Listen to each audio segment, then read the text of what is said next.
And I want to specially welcome our guest speaker, Mr. Nusahare Elvis, who is going to be giving us a paradigm shift. I mean, it's going to be taking us over and beyond.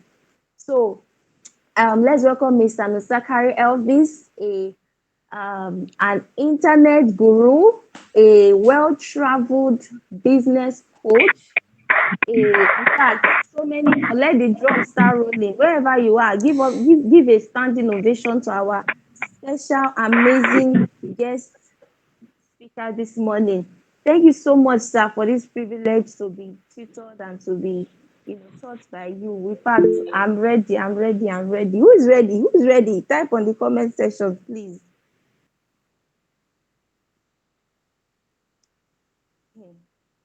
Me, I'm over ready. Oh. All right. So, welcome, sir. Good morning, sir. We're happy to have you here, sir. Yeah, Thank good you so much, morning. sir. It's Welcome, it's a sir. it's a privilege to be here too. It's an amazing opportunity for me. And good morning, everybody. Okay, I'm sure a lot of us are mute to just maintain decorum. But I want to say it's I don't know what to say. So many words have been said, and I would just say that I trust God that this session we're having this morning is going to be amazing, and God is going to be helping us understand certain things. And in the kingdom, I believe that there is so much for us that we are yet to even take advantage of. All right. God has placed so much at our behest, and a lot of us somehow are still in quotes behind. But I'm trusting God that this morning God will open up our minds and we'll be able to grab a lot from this discussion. So, Pastor Madonna, I want to say thank you very much for this opportunity. It's I do not take it for granted, and I appreciate. And I don't know if Bliss is here. Bliss, good morning if you're here. Thank you also for this amazing connect today. I think this is one of the many engagements that I'm having this year, talking to young people and helping them see how they can make the best out of themselves and get the best financially as God has ordained us to be on the earth. All right. So I know I did not join on time, but I'm sure that all protocols have been duly observed. And I think this is my first time joining the Global Influence family, like on a meeting online like this. I think I had a physical meeting some years back. So my name is Elvis, and I'm a brother like you, so I would consider myself as part of the family already, being in this meeting today. All right, so I see the greetings coming in. Thank you very much, everyone. So I am going to be taking us through a very brief, I hope it's very brief, but a very brief session this morning on the opportunities that are available online and how we can maximize these opportunities. All right, and the fact is that it is practically, and it's inexhaustive. Like, you cannot exhaust the opportunities that are available online. They are practically diverse, they are numerous, but a lot of people get confused as to what to do, how to start, and the direction to take. Really, most of us know that there are opportunities online, but what to do is actually the challenge. How to go about it. There's a lot of confusion out there. Some persons are afraid, they don't want to be scammed. Some persons are thinking, which one will be best suited for me, which one can I do as a side hustle, which one can I do as a full-time job. I can tell you that even in this meeting, if we take it from this morning till evening, we truly cannot exhaust everything. Really, I can tell you that for a fact because I've been in the online space for years now, and I can tell you that myself, I've not even exhausted everything, even with the research that I do and all that. You just have to find a place to stick yourself and make the best out of it. So I am going to be sharing my screen now to start up this presentation. So you just let me know when you can see my screen.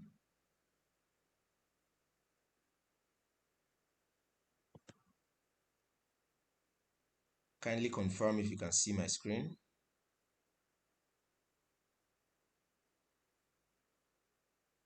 All right, I'm sure you guys should be able to see it by now. Okay, great. All right, thank you very much.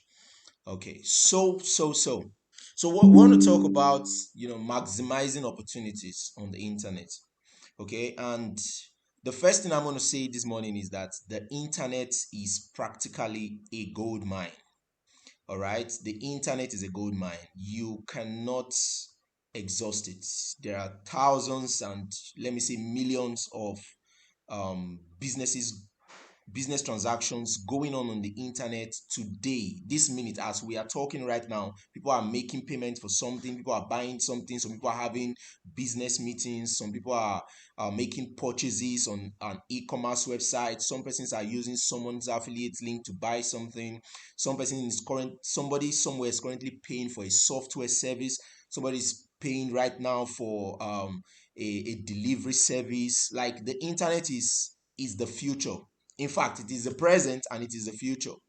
All right. And if you have a business right now that you have not taken on the internet, you have a physical business, you've not taken that business on the internet, I tell you that you are practically sitting on a bicycle. You are wasting time because the internet is where everything happens right now. Okay. The internet is where everything happens right now. So we'll be looking at diverse profitable opportunities that are available via the internet for young people like yourself.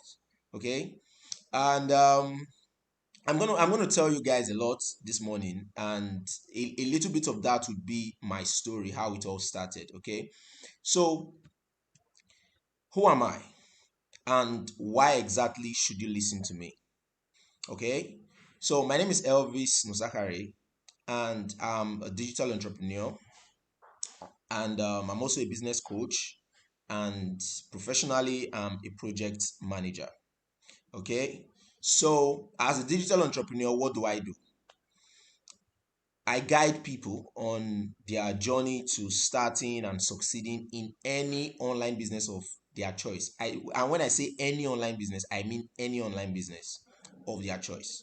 All right, because everybody is not going to do the same thing. Everybody has, individual preferences, what they would love to do, what they would prefer to do, and so on and so forth. All right, and I provide workable strategies to help businesses scale up and achieve desired goals.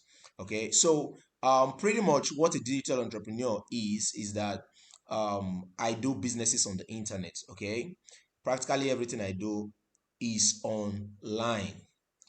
All right, when it comes to making money is online. Even my job currently, practically everything I do is online. All right, I handle teams, I manage projects for people, and everything is done online. So I've been in this internet space for um okay, how many years now? Maybe 8 to 10 years. But actively, I've been a digital entrepreneur for about 3 to 4 years, like actively. Okay. And I have done practically up to maybe 10 to 15 businesses, both the ones that I did out of trial and error, the one that I did out of, just being excited about these business opportunities, both the ones I failed at and the ones that I succeeded at. Okay, so I have seen the good, the bad, and the ugly, and I can tell you that I know my onions. I know what I'm doing. I know what I'm talking about when I tell you that making money on the internet is the future. All right, especially for young people like us who have phones. Okay, so now let me quickly get this from us. All right, how many of us here have like Okay, I even need to ask that question? You have like a mobile device or you have a laptop that you can use to connect to the internet, maybe go on social media and do a lot of things. Practically everybody has, because for you to be on this meeting right now, it means that you have an internet enabled device. So it's really not a question that I need to ask. Okay, but the funny part is that a lot of us have these amazing devices in our hands, but we don't even know what to do with the devices. All right. Some persons here, I believe you have iPhones. Some of you have powerful Android phones. Maybe you're using Samsung S21, S22, S10, S9, whatever. Okay. You're using one, very heavy Vivo phone, one Oppo phone, Infinix, and all that. And a lot of us, most of the time, what we just do is we just go on the internet, watch TikTok videos, go on Facebook, like some pictures, drop a post, go on Twitter, engage in some conversations, go on LinkedIn, or maybe even some persons may never be on LinkedIn. But we just do all these things, to just have fun, enjoy ourselves. To us, having a mobile device or an internet enabled device, be it a mobile or maybe a PC or a workstation or whatever, is just to have fun, to enjoy ourselves. We are not thinking about the amazing opportunities that are available and how these devices can actually put food on our table. All right. And I can tell you that if you are not looking in that direction right now, you are, in fact, I would say you are wasting your data and you are wasting your device, because I believe everything practically is an investment. Relationships are investments, devices, things you buy, things you do, they ought to be an investment. You have to think, like someone who knows what he is doing. All right. So let's just continue. Now I'm gonna kick it off with this. This is a very popular quote that I love so much. All right. Please let me be very sure that we are all together. Please, if you're here, just simply say I'm here. Just type in the chat box, say I'm here, so that we know that we are all on the same page. Since I have to switch pages. Okay. Thank you very much, Etinosa. Thank you, Joy. Thank you, Victor. Awesome. Thank you very much, Laura. Okay, great. So let's just continue. Okay. So a fat purse quickly empties if there be no golden stream to refill it. Now, this is a statement that I consider as one of my four cardinal beliefs. All right. Now, why I have to tell you this is because I believe that mindset, how we think, is everything. Even the Bible says that as a man thinketh, all right, so is he. You cannot be greater than your thoughts. All right. So, and I got this quote from a book I read.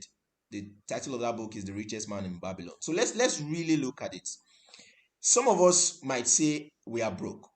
Some of us might say, I don't have money, things are not working well, Nigeria is this, things are that. But if we want to look at from the 1st of January to date, I can say that I don't think there's anybody on this call who has not spent at least maybe 20,000 naira in total. Okay, putting everything together, you probably would have spent more than 20,000 naira. Even if you're sitting at home and the only thing you do is maybe go to church, maybe go out to see a friend and you come back, you buy a recharge card, you buy data, you buy biscuits and all that. If you want to really calculate, you will discover that you probably have spent at least 20K in 2023. But for some persons, they have already spent maybe up to like 100K, 500K, 1 million, depends on, the money coming into their hands and, whatever it is that is happening in their lives that requires them to spend money. So whether we like it or not, there is always a purse. There is always money coming in one way or the other. You can't be that broke to say you haven't spent that much. All right. Even if somebody is the one giving you the money, they gave you 1K today, 2K, 3K, or you made, little cash from something that you're doing, you probably would have spent at least on a minimum 20,000 naira. All right. Now, if you doubt me, if you have a bank app, just open your bank app, check your bank statement, look at the money that has come in between January and now. And outside that, the cash you have received, just think about it. Do your calculations. You would agree with me. But you see, most of us don't realize that God is a businessman. All right. And because God is a businessman, he expects us to treat things as business. Now, treating things as business does not mean that you do not have empathy, emotions, or try to do things, rationally. No. But it means that you are not wasteful. All right. For most persons, what have wasted money in their hands this year is maybe data that they have to buy. Maybe they have to see things on the road, ice cream, maybe take somebody out, buy something, just to, in quote, enjoy life. They just want to flex. All right. So as a result of that flexing, they have, spent money on things that they probably don't even need. Maybe you bought a wristwatch that you did not need. Maybe you even bought an extra phone that you don't even need. Okay, so you probably have had money coming and going, but guess what? If you have a fat purse, money is coming in, but there is no golden stream to refill it. What is that golden stream? The golden stream are your sources of income. All right. Some people still think as children. I don't think there's any child in this meeting right now. Maybe there are, but even if there are, at least if you're 15 and above, you're not a child. Because I started, hustling, trying to make money at the age of 15. Okay, so um, you have to start thinking right now. Ask yourself, is my spending greater or lesser than the money that I'm making? If it is greater than the money you're making, then that fat purse is going to empty very soon. All right, so let's not overflog that. Let's just continue. Now, another thing is this, which is my second cardinal belief when it comes to money, is that money goes in the direction of value and consistent, hard, and smart work. Some people tell you work smart, some people tell you work hard, but I believe that you have to do both. You have to work hard and you have to work smart. Because if you work smart, maybe you are very intelligent, you know how to, do things when it comes to making money, but you are not heavy, like you don't put in your energy into it. You don't try to see ways that you can diversify and make a business opportunity that you're trying to work on to really give you the proceeds that you're looking for. Trust me, you're not going to make money. You'll be smart, but you won't make money. But when you do both, you work hard and you work smart, trust me, you're going to make money. So I believe that money goes in the direction of value. Now, what exactly is value? Now, if you really want to look at it, guys, you would agree with me that every single time you pay somebody money to get something, whether you're buying something from them or you're paying for a service, that thing you're getting in return of exchange for your money is called value. All right, even the data that you subscribe for to connect to the internet is value, because if it wasn't there for you to use, you won't be able to access the services that you want to get on the internet. All right, the same thing with maybe the biscuits, the bread, the clothes you buy, these things that you spend money on. It's exchange for what? For value. You are giving that person money because the person has something of value to give to you. All right, to somebody else that thing may not be of value, but to you that is paying in that moment, that thing is what? Of value to you. All right, so the question we need to be asking ourselves is, how valuable am I rather, and what are those things that I have? What are those skills that I have? What are those services that I can provide? What are those things that I can sell, buy and sell, that are valuable enough for people to say, okay, you have this thing, let me put my hand in my pocket and give to you in exchange for this thing. So if you really look at it, money is not the paper that is in your pocket or in your wallet or in your bank account. Money is actually what? Value. All right. And when people focus on value consistently with hard work and smart work, what happens is that money consistently comes in their direction. So if you look at people who are making money right now, ask yourself, why are they making money? They have been able to find something that people need, can be a product, can be a service, that they are providing to that category of people. May not be everyone. All right. You don't have to sell to everyone. You don't have to do business with everyone. But there are people that may need your product or need your service. When they are willing to put their hands in their pocket and pay you, then it means that you have something of value to share. All right. So if you're not making money, it is either you have value, but you're not providing it, or people are not seeing it. You're not putting it out there for people to know that, oh, you have this thing to offer, and you're just sitting down there, or probably you've not even made yourself valuable enough. All right. Now, one of the reasons why you listen to Big Daddy, that's Pastor Chris, is because he has something of value in the spiritual sphere to share. He has wisdom to share. You wouldn't sit down and say, I want to listen to him if he doesn't have something of value to share. So people without value are non-existent practically, because people don't want to listen to them. So you have to start asking yourself, that question right now. How valuable am I? What is the value that I bring to the table? People talk about it, but mostly they talk about it when it comes to relationships. They don't talk about it when it comes to actually making money. All right, so let's keep going. Now, another thing is this. I take this scripture really close to my heart, which is Proverbs 22, verse 29.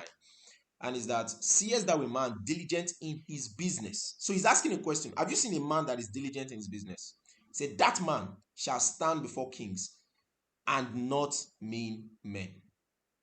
All right, not ordinary men. And this is where I see a lot of Christians still fail today. And you see a lot of Christians, they are talented, or they have some kind of opportunity, or somehow they have a business or something that they can do that can really help them, and they do not put in their best. There's no diligence, there's no consistency, there's no effort. They just believe that when they pray, or when they speak in tongues, or when they maybe attend church, maybe somehow God is going to do something to, in quotes, change their situation, or in quotes, make things better for them. But you see, God has placed some kind of principles that are natural and that are applicable to every single person on the earth, and you can't take it away. Those principles govern everyone. Even the Bible says that God causes the rain and the sun, to come on both the rich and the poor, both the good and the bad. All right. So you don't have to necessarily be a Christian to make money. All right. So, and when Christians who already have, in quotes, spiritual blessings in heavenly realms don't do the things they have to do in the physical realm, all right, they don't find a way to make themselves valuable. They don't find a way to provide value to people, and they are not diligent in it. They do it for a day or two, they get discouraged, they drop it, and they try to do something else. What happens is that there is no way that, in quotes, the universe is going to come and say, oh, you have been doing all these things, I've seen your efforts, all right, it's time for me to bless you. No, it's not going to happen. So I believe in diligence. I believe that if you're going to do something, you have to put your mind into it. I believe that if you're going to do something, you have to do it consistently for a period of time and try to improve on that thing until you begin to see tangible results. And anyone who is diligent is somebody who knows how to think long term. And trust me, they will stand before kings and not men. All right. So another thing is this. I believe also that money is always in abundance. You can't take that away. Money is always in abundance. Now, God has not given us opportunities to put us in scarcity. Okay, so I believe that money is always in abundance. It all depends on whether you're willing to learn and know how to attract it. All right. Now take note. Let me take you back again to diligence. Diligence starts with the learning process before you now begin to implement what you learn. Most people are very impatient. They want to do fast businesses. They want to make fast money, and they don't care how it happens. And most of the time, they fall into the wrong hands, and things happen to them, and they regret, especially when it comes to online businesses. So this is just a popular saying that money is always in abundance for those who learn and know how to attract it. So these are my 4 cardinal beliefs when it comes to money. And I believe that this is the mindset that helps me to do the things that I do and get the results that I get. Okay? Now, another thing I want to bring to our attention is this. Okay, let me still get our response. I usually like to be very sure that I have people who are listening.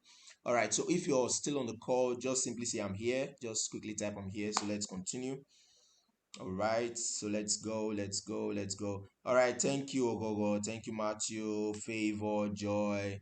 All right, great. So let's just continue. Thank you very much, everyone. All right, so now I have a 4 income stream principle that I work with.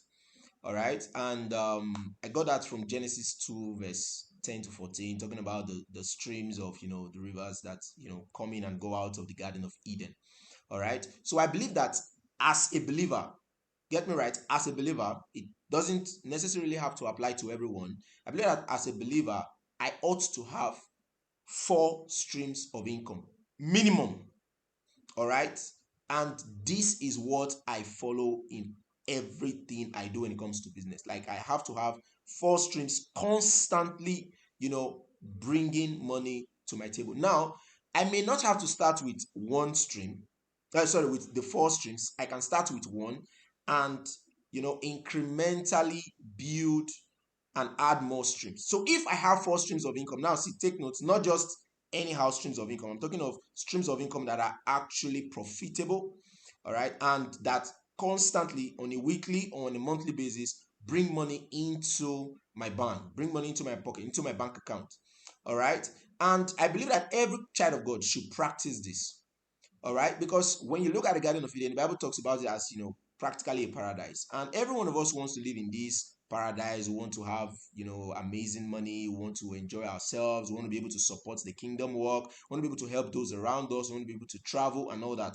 All right. Now, some of us just focus on, oh, I have a job. Great. Now you have a job. The truth is that if you consistently stay on that job, you're going to be there for a very long time, and you will notice or record minimal progress. That is the truth. No matter how great the job is, the progress is minimal. Even if you're earning really high, maybe up to 1M, 2M, you discover that there are things that you're doing, you're spending money on that makes your 2M or your 1M look very small. I know some people will say, oh, I want to have a job that pays me at least 500K. But really, if you have 500K right now and you are in that level of earning 500K, you realize that 500K is actually nothing for real. All right. Now, for if you've not gotten there, you might think, come on, what 500? Do you know what I will be able to achieve with it? Yes, it's good to say that, but when you get there, you realize that it is actually nothing. All right. So for me, I believe it's best to have. If you have a job, fine, great, amazing, but you have to have some other things that you can add to that job, or your job can even be your side hustle. Right now, my job is looking like my side hustle because of the things I do online. All right. So when I don't even wait for salary, I don't have to say, oh, have they paid? Why have they not paid? Most of the time when it gets to 20th, 21st, 25th, most people are already saying, yes, my salary is about to come. But there are bills that are waiting for you. All right. So I advise every child of God, everyone who is looking to really have financial stability, to, you know, practice building this four income stream methodology. Now you can read Genesis 2 for yourself and really get an understanding. Maybe the Holy Spirit is going to help you to get an understanding from there. All right, so that is just me talking about what I believe in and how I approach money when it comes to financial independence. All right, so now I want to talk about online businesses. Okay, so quickly, online businesses are more or less any kind of business activities that happen over the internet. All right, so if you have a business that happens over the internet, whether it's WhatsApp, Instagram, Facebook, or you're on a website, you're doing Google Advert or whatever, you're doing an online business. All right, but it's just that some of us do it differently. Okay, now, so running an online business can include buying and selling online or even providing a service online. Now, for some persons, I think recently I had a conversation with a friend who is into counseling, and it was like, he wants to do this, he wants to do this. I told him, I said, why don't you do this thing online? You don't know people, do it online. Create a website for it, have a good platform where you can have conversation with people, or you can even do it on Zoom, or even do it on even WhatsApp. All right, create an ad, tell people about what you do, how you can help them, especially people who are depressed, people who are finding it difficult to move forward, blah blah blah and all that. I said, if you run an ad now and you have 20 persons coming to your DM, 30 persons, 100 persons, before you know it, you have a business, you have an actual business. And from there you can even help them in other ways and maybe upsell them. There's what we call upselling in online businesses. When you bring people into your maybe into your email list, into your WhatsApp DM, for a particular purpose, but you also have other things that you want to sell to them. It's called upselling. All right. And anybody practically can do an online business. It doesn't matter the business you're doing, it can be online. All right, or you can start one if you don't already have one online. Anybody can do it, whether you're a student, whether you work like myself who does an 8 to 5 job.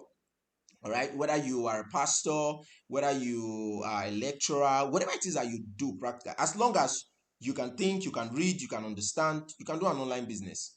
All right, so let us destroy some myths about making money on the internet, because really when people hear about making money online, the first thing that comes to their mind is scam. That's the very first thing. They believe that all internet money is fraud. Or when somebody tells them, I make money online, I don't go out, I stay indoors, this is what I do, I make my money online. immediately their antenna goes up and they're like, this person is a Yahoo boy. This person is a Yahoo boy. They're already thinking, no, no, no, it's not possible. Come on. And they believe that it's only when you wear a tie, a suit, nice sleeve, and you're leaving the house every morning, that's when you're making a good, in quotes, or a legitimate um, income. But really, it's not true. All internet money is not fraudulent. Okay. I've been in the online space too long to know that most people I know have money more than Yahoo boys. For real. And they don't have to smoke, they don't have to drink, they don't have to be tattered, they don't have to be idiots, they don't have to live Raz life. They are decent, they are good, they work from home, they make good money, even more than the Yahoo guys. And some of them make this money on a daily, weekly, or a monthly basis, compared to the Yahoo boys who make money once in a while. They hit 1 million or 2 million or 10 million, and before you know it, it's all gone. There's no business acumen to understand how to multiply that money. There's no understanding of even how money works. They just know that money hits their account and they just want to go out, buy a car, spend money in fast food, travel, and you know just live this indecent life.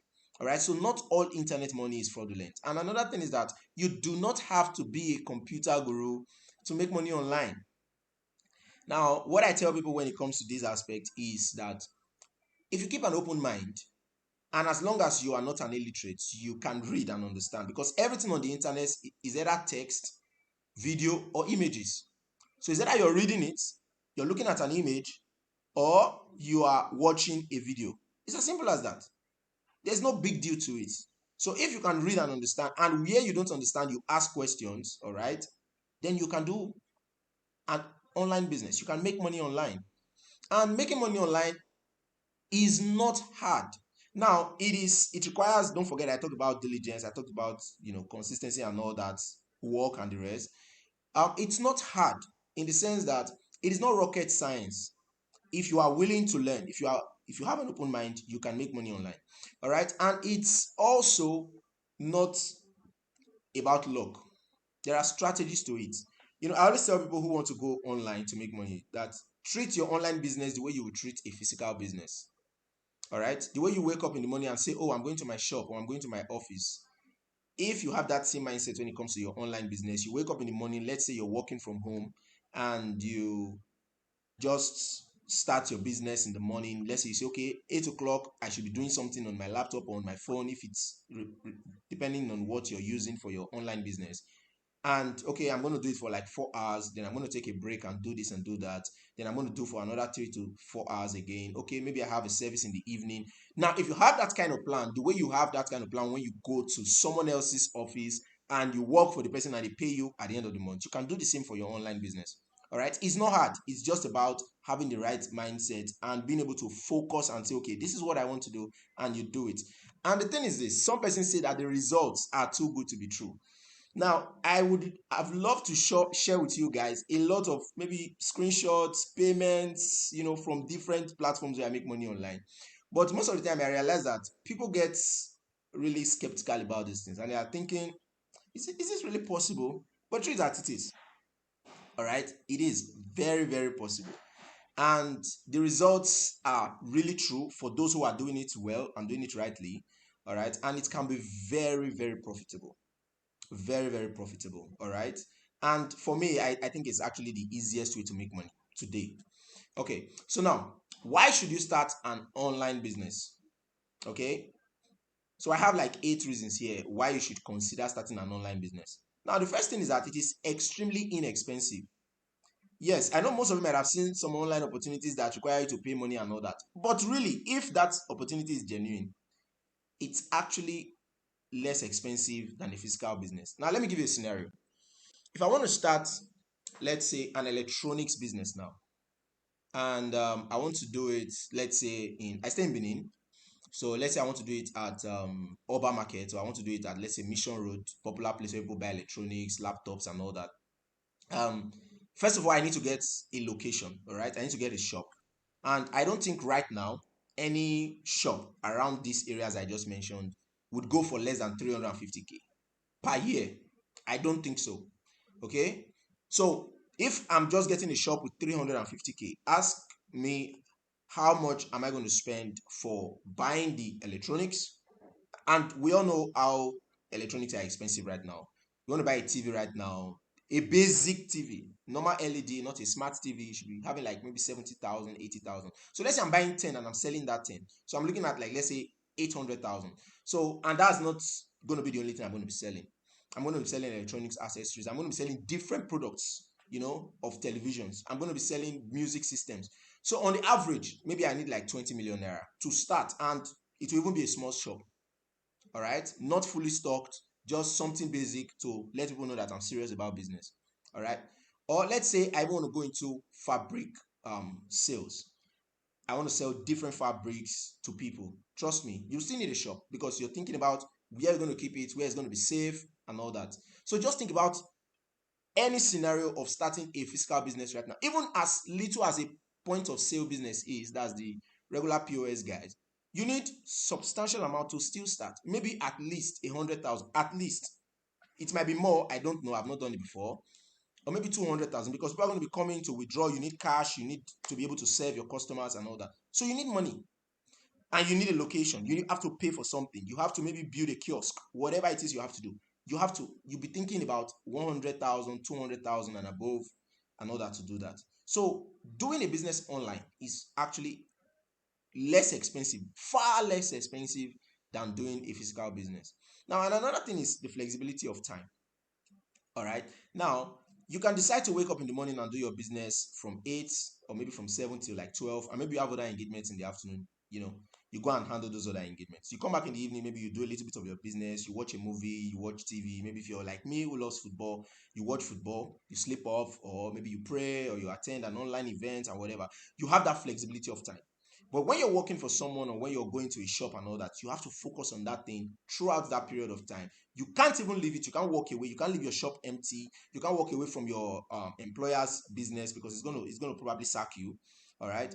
So there's no flexibility. You can't wake up in the morning and say, "Oh, I want to travel tomorrow to this place and maybe attend this event." For those of us who maybe attend camp meetings, or you want to visit family, you want to attend a wedding and all that, you can't just do it. You have to start calculating in your mind and saying, "Okay, I'm going to write and I'm going to request for 2 days off." There's no flexibility. But when you're running an online business, it's flexible and you can work anywhere and everywhere. As long as you have your phone, as long as you have your laptop, you can work anywhere. You can go home, you can leave your house, maybe you go and visit family, work there. You can even travel, work anywhere in the world. You can do that. All right. Now, another thing is that it has huge income and growth potential. Now, because the internet has made the world like a global village, it has made the world very small. What happens is that the the the person in the US can do a transaction with you here in Nigeria in a matter of seconds or minutes, and you make money.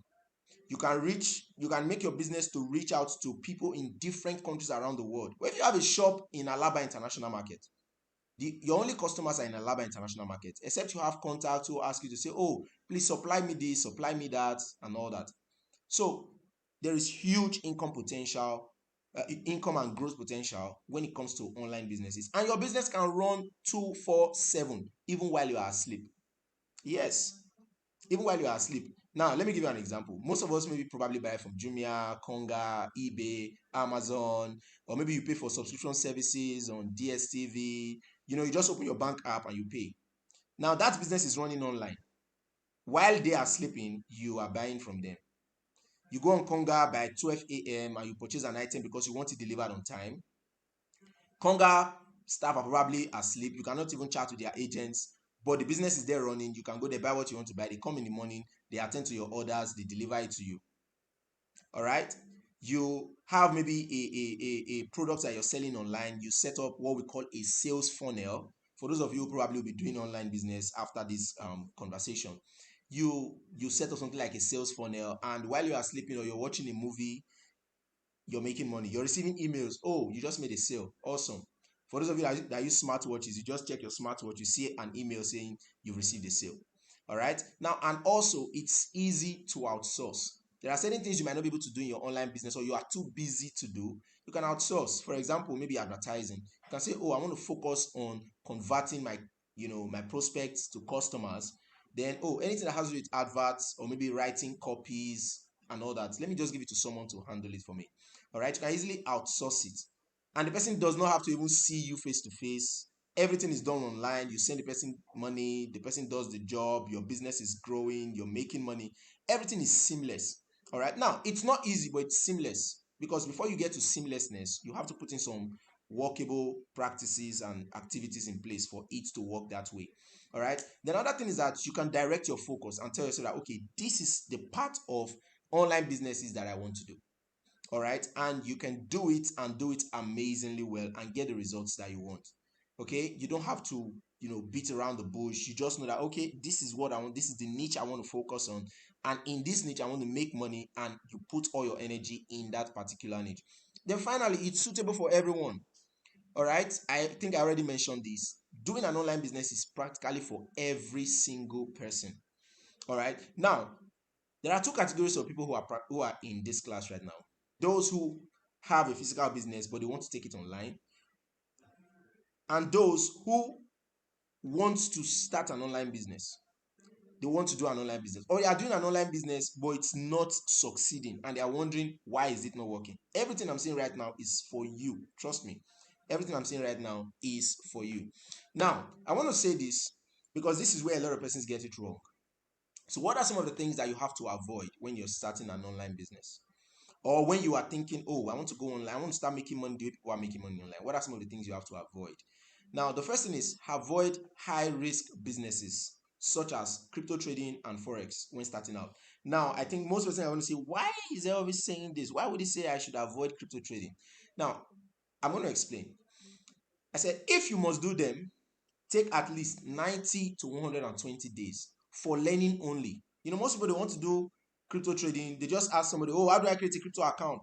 You just create a crypto account. They, send some funds that they have saved, maybe 300,000 or 200,000 that they have saved for like 10 months. And they send it there and they say, oh, okay, let me put this money here. I'll be using it for this and this. I'll be buying and selling, Ethereum, buying Bitcoin, buying USDT and all that. They have not taken out time to learn. All right, they just want to boom start making money. They just want to go in and start doing. No, no, no. Any business you want to do, the first thing you should be asking yourself is, what is that thing about this business that I have to learn? All right, so you have to take at least 90 to 120 days to learn these two businesses, and use only funds that you are willing to lose. That's the thing. Because most people say, oh, I've tried online businesses, didn't work for me. I did crypto, I did forex the other time now, it didn't work for me. The thing is that you either went in with the wrong mindset, you went in with half knowledge, because that's another thing we notice these days. People go into businesses with half knowledge. Oh, they just read a book, or somebody just told them this is where to click, this is what to do. And to them, I'm a crypto trader. They start putting it on their status and they start saying, oh, I'm a crypto trader. I trade Bitcoin. You want to sell Bitcoin? DM me and all that. I see a lot of people post things like that, but really, they don't know what they are doing for real. With all due respect, most of them don't know what they are doing. They just see that, oh, it's an amazing business and it's great. Trust me, if you're really doing crypto, you will not even be, sharing some things that you share, really, for real, because it's high risk. Now, however, these businesses are like highly lucrative, but they pose a very high risk. All right. So if, especially now, take note, I said when starting. I did not say you are already familiar with the terrain of the online business. I said when starting. So if the first business you want to do when you are coming online to say, oh, I want to do an online business is crypto or forex, don't forget 90 to 120 days for learning only. All right. And if you want to even start putting money in, you do it incrementally. You don't put everything you have in. Okay. That is how to go about it. You don't just go and say, oh, this is great, I love it, and you just put everything, all your savings. That's another thing most people do, all their savings, and they lose money. Now, another thing that you want to avoid is avoid businesses that promise high returns for zero or little effort. That's where Ponzi schemes, investment schemes, network marketing, and pyramid schemes comes in. They just tell you you don't have to do anything. All you have to do is to allow the system work for you. Most of you have heard of these statements. Allow the system work for you. Allow this, you just, all you just have to do is bring two people. Once you bring two people, they are under you. They will, your business will be moving. The system will be pushing you. Yes, I've attended business seminars like that, and I laugh most of the time when they say these things. And I'm like, really? Don't do anything, and it's a business. Now, don't get me wrong, there are investments. But guess what? People who do investments understand investing. They understand the market. They already have an understanding. They are not just coming in to say, I put 10K to get 15K. For example, Warren Buffett. Warren Buffett is a very good example of somebody who is a very good investor, and somebody who understands business market. Now, this man did not get to where he is right now by just doing put 10K, get 15K. No, this guy has studied business for a very long time. He has done businesses for a very long time. He has been in the market for a very long time. All right. So what you can say is that this guy has what you call experience. This guy knows when the market will go up and when the market will come down. But you're just starting out. You're just starting. Take note. You're just starting, and you're already doing a Ponzi scheme where they tell you put 30K in 30 days you get 40,000 naira. And I know as I'm saying it, most of us are thinking MMM. Yes, MMM. And guess what? I did MMM too. All right. It was one of the big mistakes that I made online. I mentioned it earlier that I've seen the good, the bad, and the ugly when it comes to online businesses. So I know what I'm talking about. All right. Now, and avoid businesses that have no learning curve. All right. See, when you're thinking business, don't just think making money. Think value. Don't forget I talked about value earlier. Any business that will not add value to you, but you are making money from it, guess what's going to happen? If or when that business goes down or crashes, in quote, you have nothing to fall back to because you have not gained experience, you have not gained anything. You just put money somewhere, money just came back. You don't know anything about business. You've not gained any skill, you've not improved, nothing. You are back to square one. Now, a few years ago, Elon Musk was at ground zero, but today he's like, let me just say, practically the richest man in the world. I think he's number two now. But just a few days ago, he made, I think, about 1.6 trillion US dollars in a few hours. Now, this guy has gotten to the point where it's not just about the business that he's starting. Even if all his businesses go down right now, there's something up here that he can use to start any business. That's where most people still get it wrong. You just think about which business is moving now, which business, where can I put money? I've seen a lot of persons tell me, where can I put 3 million? I have 3 million naira and I just want to put it in a business. I tell them, don't put it in a business, go and learn a business first. Or whatever business you choose, learn it first.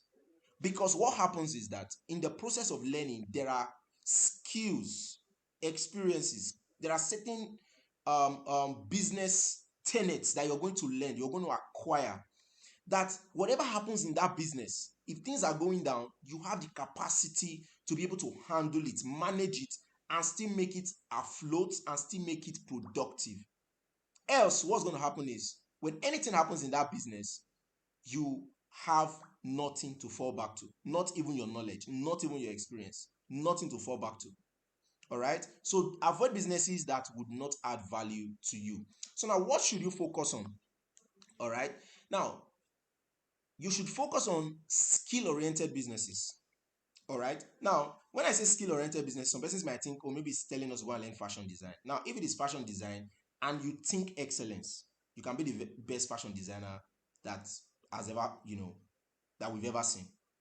So it's not really about the business, it's about you, what you are becoming, the process that you're taking. All right. So now a skill oriented business is also something like even the electronics business that these Igbo guys, they learn. Because when they start the business, the first thing they do is that they go and meet somebody who is doing the business and they say, I want to learn. For how long? For 5 years. For these 5 years, okay, I'm going to pay this amount. Then when I'm leaving you, you're going to settle me and I'm going to start my business. Now, when these persons learn this business and they come out of that apprenticeship, what happens is that they have all it takes to start their own, sustain it, make the best out of it. Now, that same approach, even when it comes to fashion design, even when it comes to even being an auto mechanic, that same approach is the same approach I tell people to take when it comes to online businesses. Don't just take an online business and just say, oh, okay, I have 20,000 naira, I want to do an online business. All right, so if I put this 20K, how much am I going to start getting in the next 2 weeks? No, that's not what you should be thinking. You should be asking yourself first, what is the value this thing is going to bring into me, and how can I convert that value into monetary equivalent? Or how can I master this process such that when I actually kick off fully after taking some time to learn, don't forget there's always a learning curve. All right, that's the next thing. You have to focus on businesses that have learning curve. Don't just wake up and just say you want to do an investment. Just put money out there. Most of you have lost money like that. If you want to be sincere, you've lost money like that. A friend of you of yours told you to bring 10K, that there's a business he wants you guys to do, and at the end of the day, it didn't work out. All right. Then another thing is focus on mastery. See, seest thou a man diligence. Now, what diligence brings about is diligence brings about mastery. All right, it brings about experience, because in that process of being diligent at what you do, there are errors you're going to make. You're going to make some mistakes and you're going to learn from those mistakes. You're going to get some results and you're going to ask yourself, why did I get these results? All right, and how can I make do more of these results? What can I boost? What area can I get better to get more of this kind of results? You see, and what happens in that process is that you begin to experience a kind of personal growth. All right. Now, I'm not the same person that started out a few years back. That's a fact. All right. I think I recently I've done a lot anyway, but I recently had a meeting with some business persons where they just asked me for 2 hours of my time. And they said, okay, let's just sit down in a round table with drinks on the table. Let's just discuss business and we are going to pay you. All right. And we did that. In fact, it wasn't even up to 2 hours. We did it for like 45 minutes to about an hour plus. And I got paid. I'm not going to tell you the amount, but it was substantial, like really substantial. Because these guys wanted to go into a particular industry and they needed somebody to guide them or to tell them, okay, these are the things that you're going to do. Now, I'm talking about people who are even more experienced than myself. Because when I met them, I was asking myself, why would these guys even call me? Now, that's because they have been able to follow my track, all right, and see that, oh, this guy knows what he's doing. Okay, let us talk to him about this thing. So you begin to see that you are growing, and see anything that you're not growing in, even in the Christian faith, you get born again today. You have to go through a process of understanding who you are in Christ. You have to understand things about your new creation realities. You have to understand, the things that God has given to you, how to overcome the devil, how to do this. You see, it's a process. And that is what especially we that are kingdom minded people, that's how we ought to take these things. We don't have to think the way the world thinks. We are just looking for quick money, quick money, quick money. It's not going to happen. It might happen. You might make some money, but what most people still call quick money most of the time is not really quick money. All right. It's just that somebody did some things that you know has accumulated over a period of time and they are now getting results, and you are looking at it as overnight wealth. If I start making maybe 20 million on a daily basis tomorrow, somebody will start thinking, you just made money overnight. I did not make money overnight. I've been doing this thing for years and I've been consistent at it. All right, so it's consistent implementation that gives you those results that you're looking for. And you have to start understanding that, oh yes, I have to think long term. If I start this business now, where am I going to be in the next 6 months? How much am I going to have earned in the next 6 months? What are the goals? What are those goals I have to set? All right, and how do I achieve them? All right, now, yes, I might be broke right now. Things might be very bad. I might be using my last money to start this business, but I'm not just going to think about how much I'm going to make in the next 30 days or in the next 20 days or in the next 15 days. I'm going to think, okay, how much am I going to, what's going to be my personal worth when it comes to finances in the next 6 months to 1 year? You have to think that long term, and you have to build a brand in your business. Like when I say build a brand, people have to know that this is what you do, because that kind of focus gives you mastery and makes people to know that, oh, this is what you do. And it is because of what I do, that's why I'm here right now, because people know that, oh yes, this is what Elvis does. He's making money from it. He's teaching people how to do these things. People are getting results from these things. All right, let us bring him onto a platform and let's see how he's going to help us also to do the same. That's how it works. Rome was not built in a day, okay? Then the thing is, you have to focus on incremental results. Oh, last week I was making 20K in this business, okay? In the next 2 weeks, I want to be able to make 40K, or I want to be able to make 30K. Or let me not be too unrealistic. Let me just make 25K. At least if every week I'm making at least an extra 5K in my business, all right, I'll say that yes, I'm making progress. Incremental results. All right. Then collaborative impact. Because what happens when you are doing all these things I mentioned is that you begin to meet with people who want to work with you. You begin to meet with people who say, oh, I love what you do. Okay, let us work together. Let us do this. And what happens in that process is that you make more money. All right. I've had companies in India, in Singapore, in Taiwan, in Ukraine reach out to me and say, Elvis, we want you to do these things for us. All right. wants to do these things for us. So this is how it works. All right, so now it's at this point, having helped you to understand that, okay, these are the things that you need to focus on. I'm going to suggest to us 10 highly profitable online businesses that you can choose to start today. All right, now take note, I'm listing 10, but I said at the beginning of this class that we have, like, there are so much, like, there's just so much. So these 10 are the ones that I will say, okay, for us right now, anyone you pick among all these to say, okay, this is what I want to do right now. Trust me, if you give yourself 60 to 90 days, you're going to be making money. And take note, it can be less. I started making money in my first 2 weeks in my online business. All right. But I usually tell people, because, in fact, let me put it this way, I wouldn't consider that 2 weeks as when I really started making money. Why? Because I've been in the online space for long, so I already understood a lot of things. So when I actually became active as a digital entrepreneur, it was now easier. But for some of us, it might be a fresh start, so it might take a longer time than my 2 weeks. Okay, so let me see if we are still on the call. If we are still together, I would like to get our response. So you can just say I'm here. All right, Madonna, I see your message. All right, great. All right, Ogogo, thank you very much. All right, so thank you guys. So let's just continue. So here are 10 highly, now when I say highly profitable, I'm talking about something that pays you more than your average salary. And really, I think I have a friend who's a graduate right now. She's working at a job and they're paying her 50K. She's a graduate, BSc graduate. I know some persons who are earning 80, 100. I still know some persons who are earning 500. But guess what? Most of us who are doing businesses online earn more than these people, and we spend less than them. That's the truth.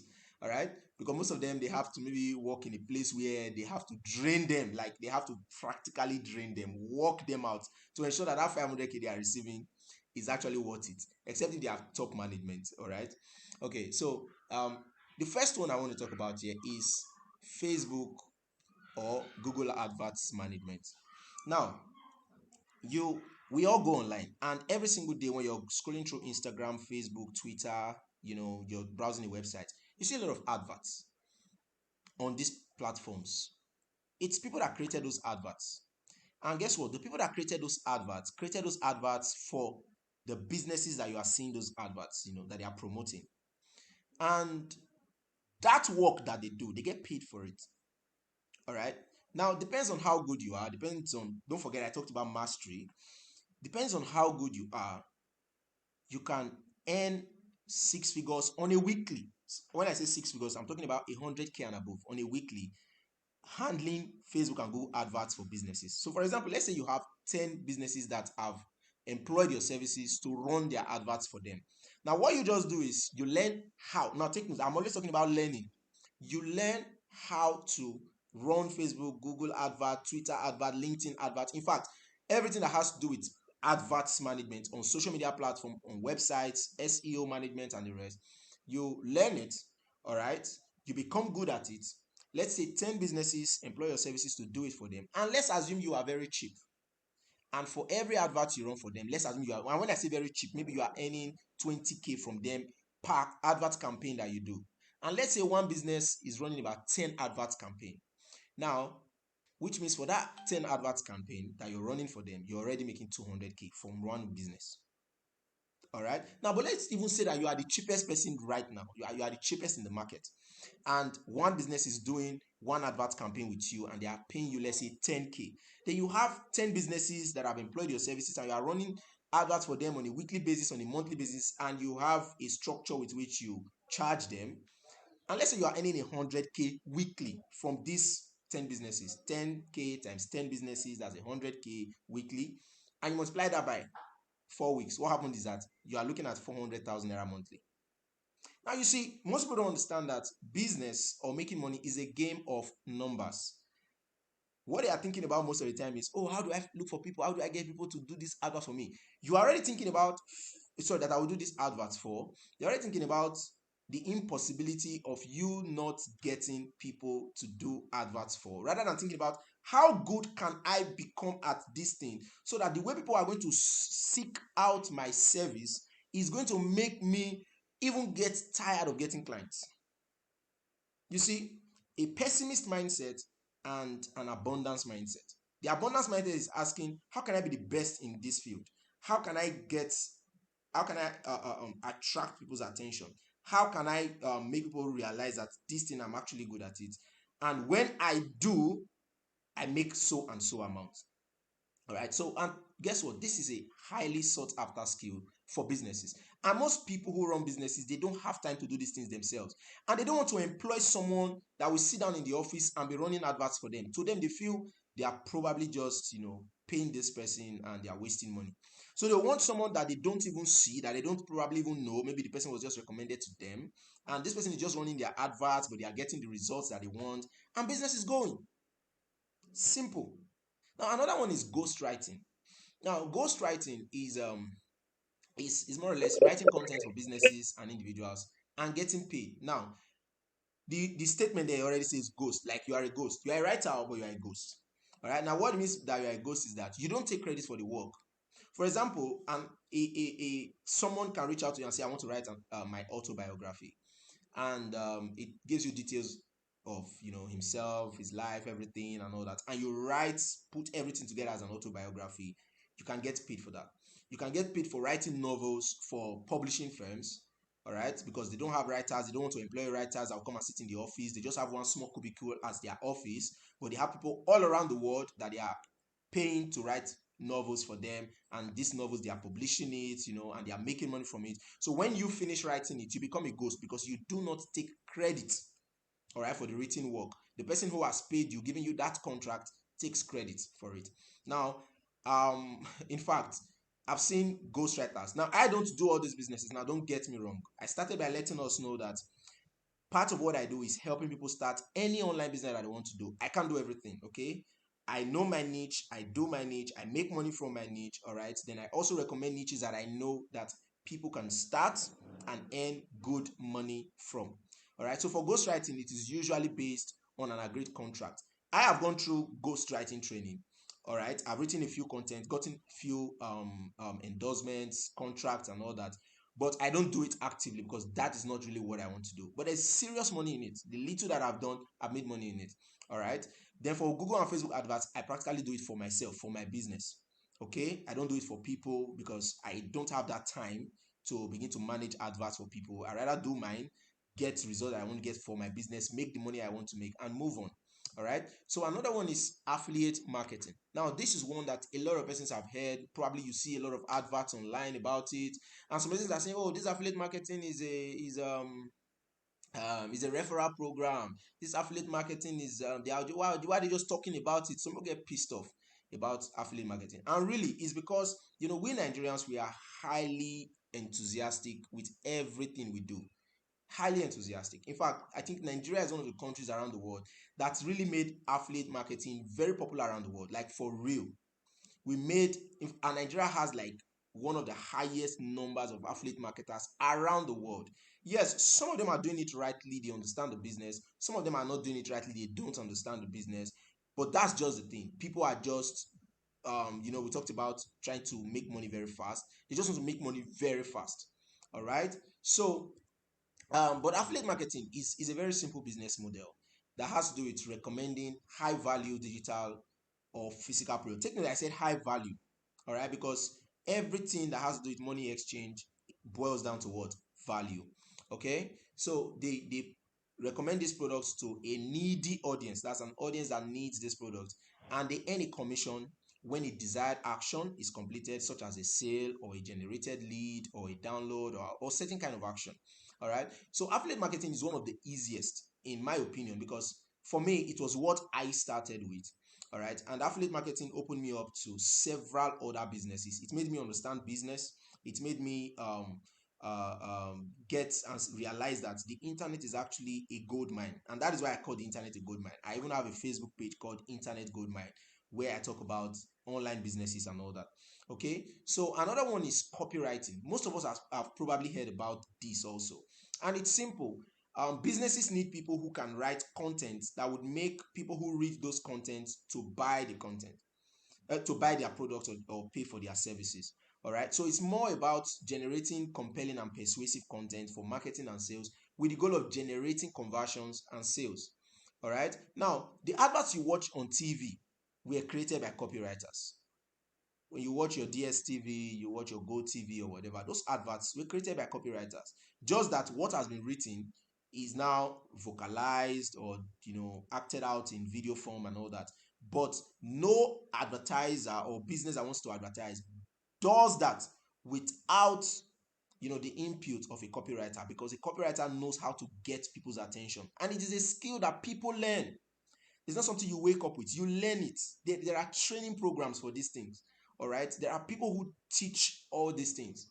All right. So another one is Amazon KDP, and probably some of you may have still heard about this, and some people still don't understand it now. And it's simply about creating and publishing books and documents on Amazon to millions of daily visitors on Amazon. Now, some people think that Amazon KDP is about writing books, like personal books, sitting down and saying, "Oh, what am I going to write? I'm going to write a book on love. I'm going to write a book on business." No, it's really not like that. You see, I always tell people that if you don't know something, instead of concluding and saying, "Oh, this is how this thing is," ask questions. People who ask questions don't get lost. All right. And they don't make costly assumptions. All right. Now, Amazon KDP, which means Amazon Kindle Direct Publishing, it's a section of the business Amazon, owned by Jeff Bezos, that allows independent publishers to be able to create books. Now, I say create, I did not say write. All right, to create books, different types of books: notebooks, journals, novels, textbooks, self-help books, finance books, summary books, autobiographies, sketchbooks, drawing books, name it. As long as that thing is called a book, all right, it can be created and published on Amazon. And when it is done, you earn some royalties. I'm going to explain this further later. All right, so another one is Amazon FBA, which is what we call fulfillment by Amazon. Is an online retail business. That's, you have an online retail store on Amazon with physical items. That's items that people can buy. When you go on Amazon.com, all right, Amazon.com. Now, when you go on Amazon.com, what happens is that you see a lot of items on Amazon that people can buy. You see all these items on Amazon right now. These are items that people actually are selling on Amazon. Amazon don't own everything here.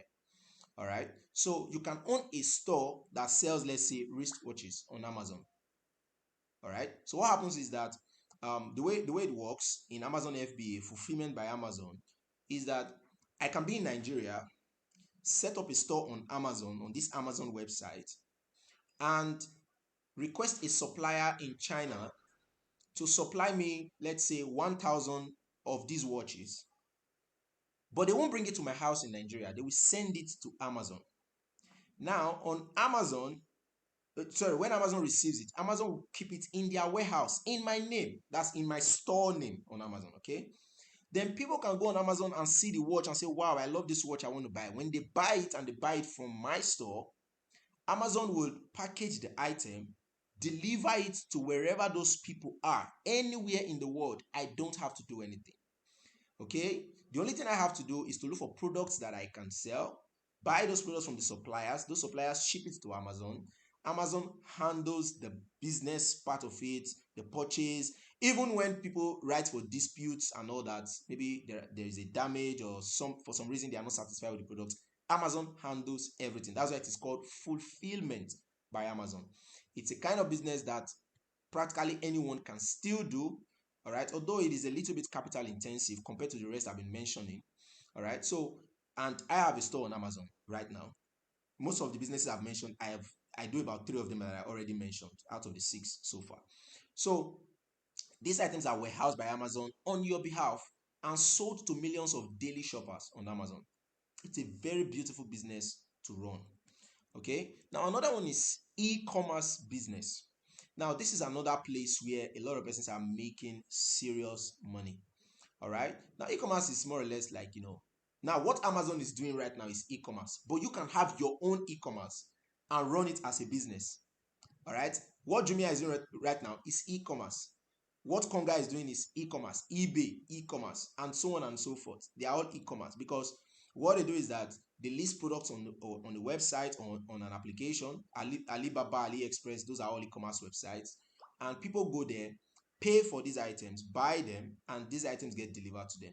But the sweet part about this kind of e-commerce I'm explaining is that you don't even have to keep an inventory, just the same way it works with Amazon FBA. When somebody purchases an item on your website, what happens is that you get the item from the supplier and deliver it to the person. So you buy the item from the supplier. Okay, now let me give you a pure illustration. Let's say I create a website that sells female wears, and on that website I don't have the items in my house, and I list, let's say, about 100 different items. Somebody goes there and tries to buy like five. So meanwhile, before I do all this, I already have a supplier somewhere in the world that would help me supply these things. So as soon as somebody pays for it online with their details, their name, everything, I will now take the money that they have paid, pay to the supplier and say, oh, we need this and this and this and this to be delivered to this person at this address in this country.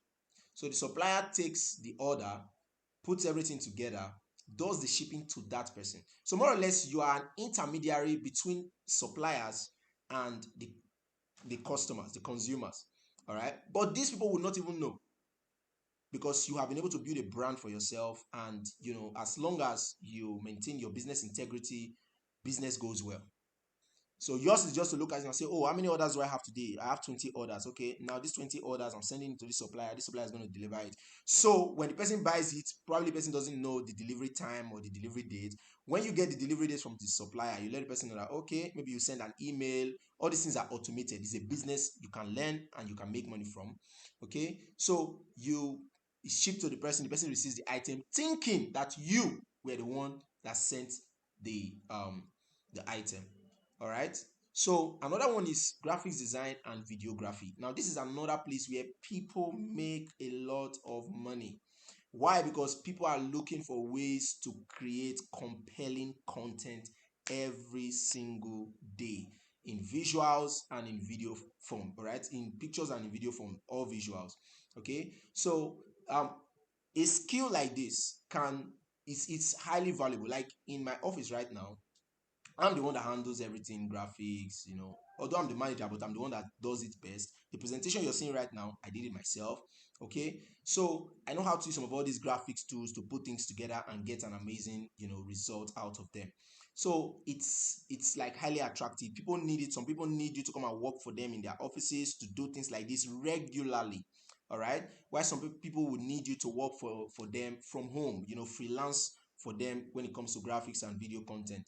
Now, another one is freelancing. Freelancing is one amazing business model that people use to make a lot of money today. Okay, now this is simply when you already have a skill or some kind of knowledge or some kind of experience. All right, now you are now using this skill to work with multiple clients from the comfort of your home. All right, so a client gives you like, for example, now you see that videography and the graphics design I just mentioned. Now you can actually freelance with that skill. If you have a skill like that and there are companies that need you to create video content for them, you can sit in the comfort of your home and create content for them on request. So when they send you a request and say, do this, do this, do this, you do it for them, you send it to them, and it's good. Nobody knows you are working for 10 companies. Nobody knows you are working for 20 companies. You deliver as the orders come in. All right. There are different skills that you can freelance with. You can freelance even with a copywriting skill. You can even freelance with digital marketing skill, even with affiliate marketing skill. You can freelance. You can work for several different affiliate platforms, run affiliate programs with them, and you're making money, but you're doing it with multiple people. They don't have to be your direct employers. So you are not committing to them as your employer. And the number of assignments or tasks that you can take just boils down to your ability to deliver and on them as asked from them. All right. So your ability to deliver on time, rather, I think that's what I wanted to put there. All right. So finally, digital marketing. I think this is where a lot of people still get it wrong. Some people think digital and affiliate marketing are the same. No, they are not the same. In the case of affiliate marketing, you actually sign up on an affiliate platform to say, okay, I want to help this business promote their products. And when I promote their products, I earn money. All right, but digital marketing is more or less like helping businesses promote their brands. All right, promote their businesses, connect with potential customers.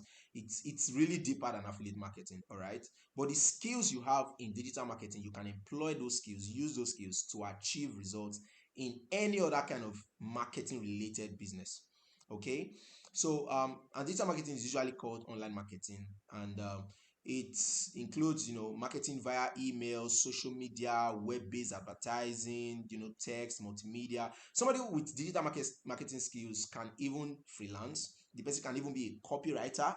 In fact, this one is more or less like the, in quotes, some persons will say, the baba of them all right, so these are 10 amazing skills. Now there are more, like more, and I can tell you that any single one you want to learn, as long as it's an online business, I can guide you properly on how you can start. All right, and there are also free tools out there on YouTube that can show you how you can start any of these businesses, but I recommend that it's always good to follow, in quote, who know road. So now, what are some of the estimated monthly earnings in some of these businesses I just mentioned? In the case of Facebook ads, if you're doing it properly, you should be earning between $500 to $2,000 monthly. Now, monthly. So $500 right now, how much is $500 right now? If we use the base calculation of, let's say, 700 naira per dollar, you should be talking about 350,000 naira, right? For $500. So let's say you're making between $500 to $2,000.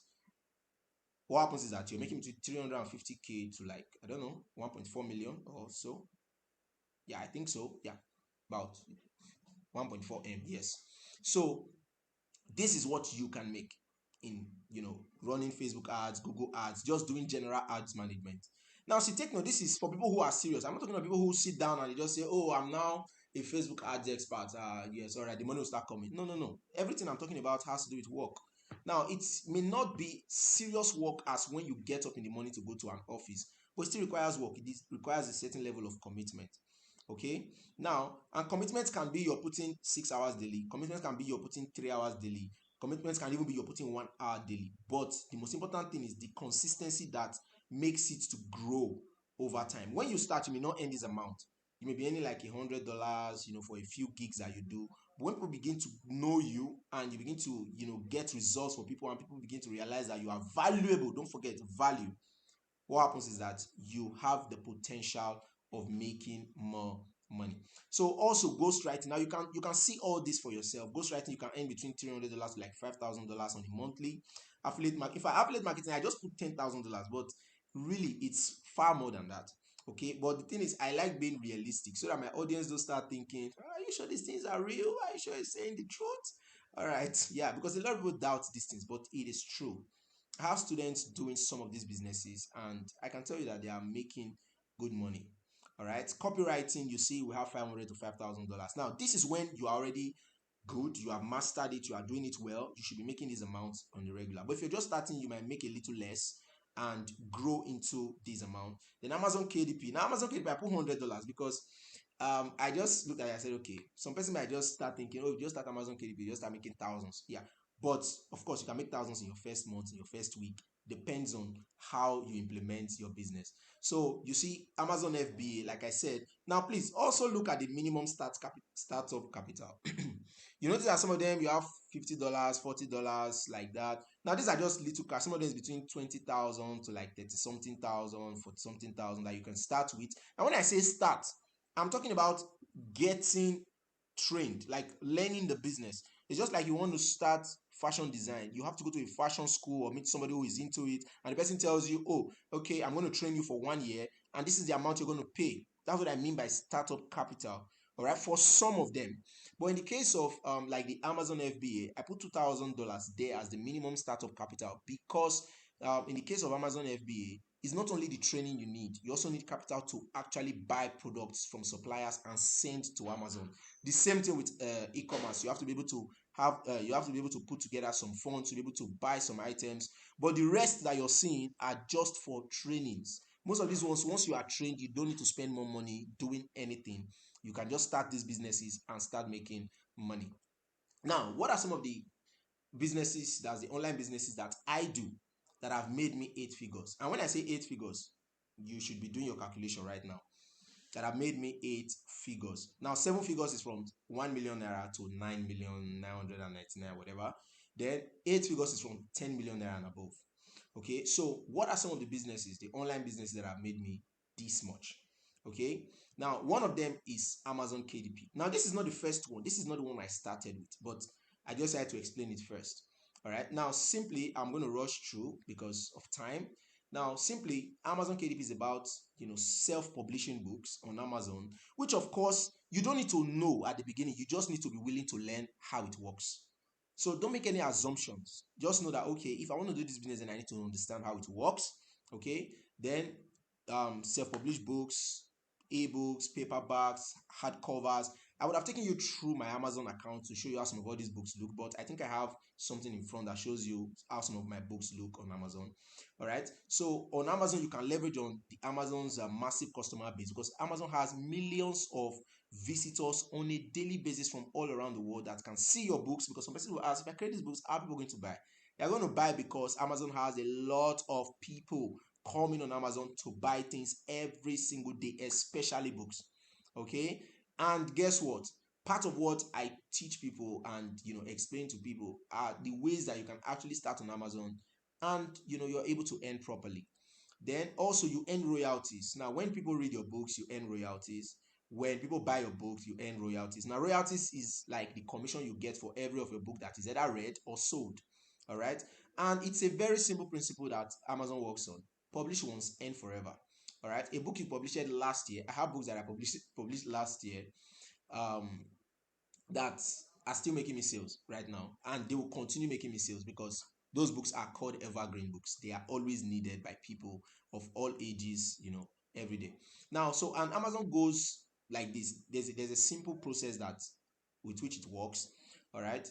And it starts with identifying a niche. That's a what how do I explain a niche? I think most of us should know what a niche is. A niche is more or less like a subsection of a particular area or field, that you want to talk about.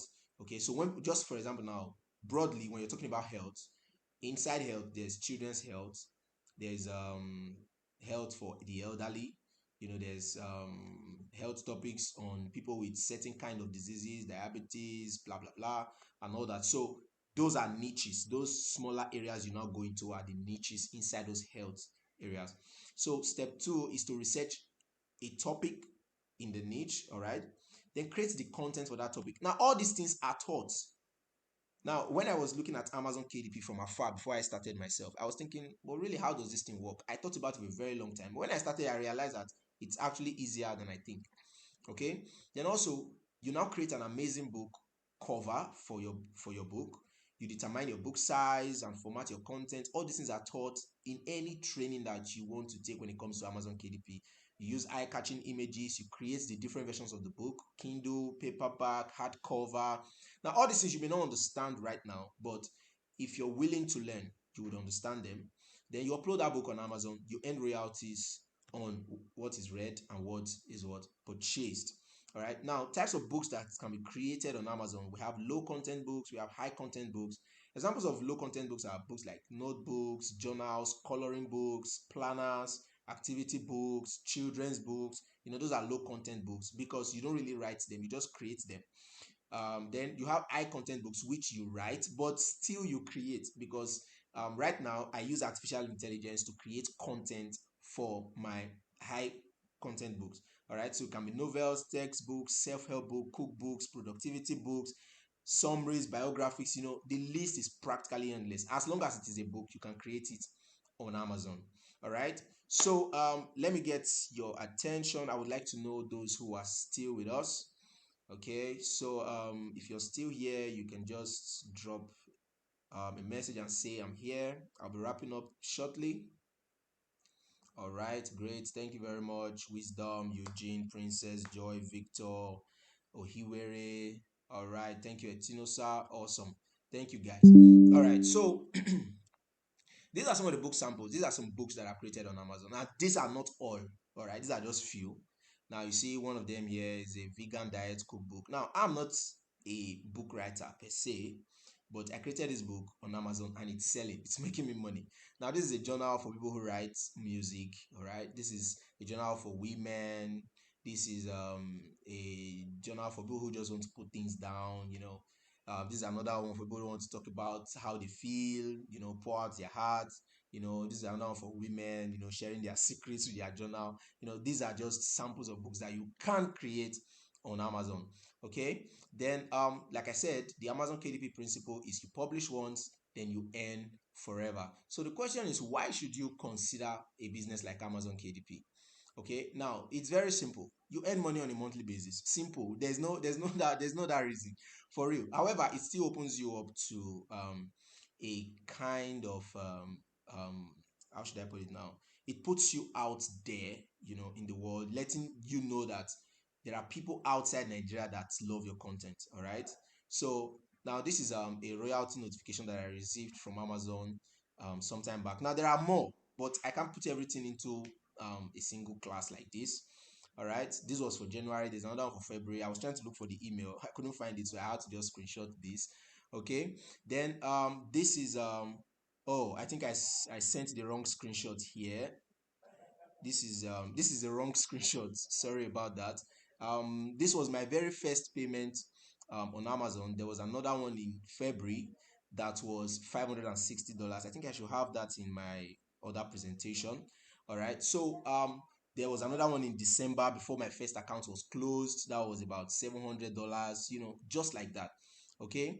So then also when I look at my learning, my curve, all right, the results I've made so far on Amazon, it actually started, just like people will say, like play. All right. So in my first few months, I was doing between zero to like 100, dollars. So just very little.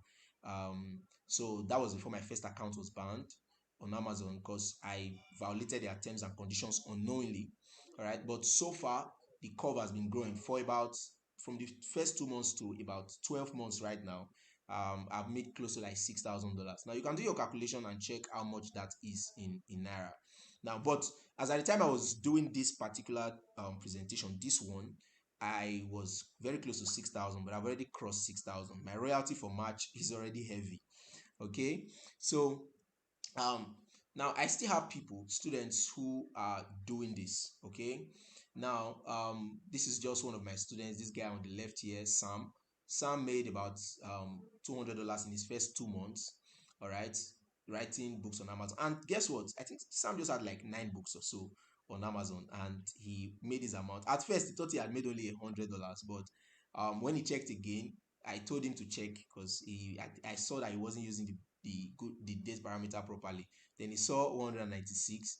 Now that was before he got paid. I think this conversation was in January, I think. All right. So then this is another of my student. Now I have a lot of screenshots, like screenshots everywhere, but everything cannot come in here.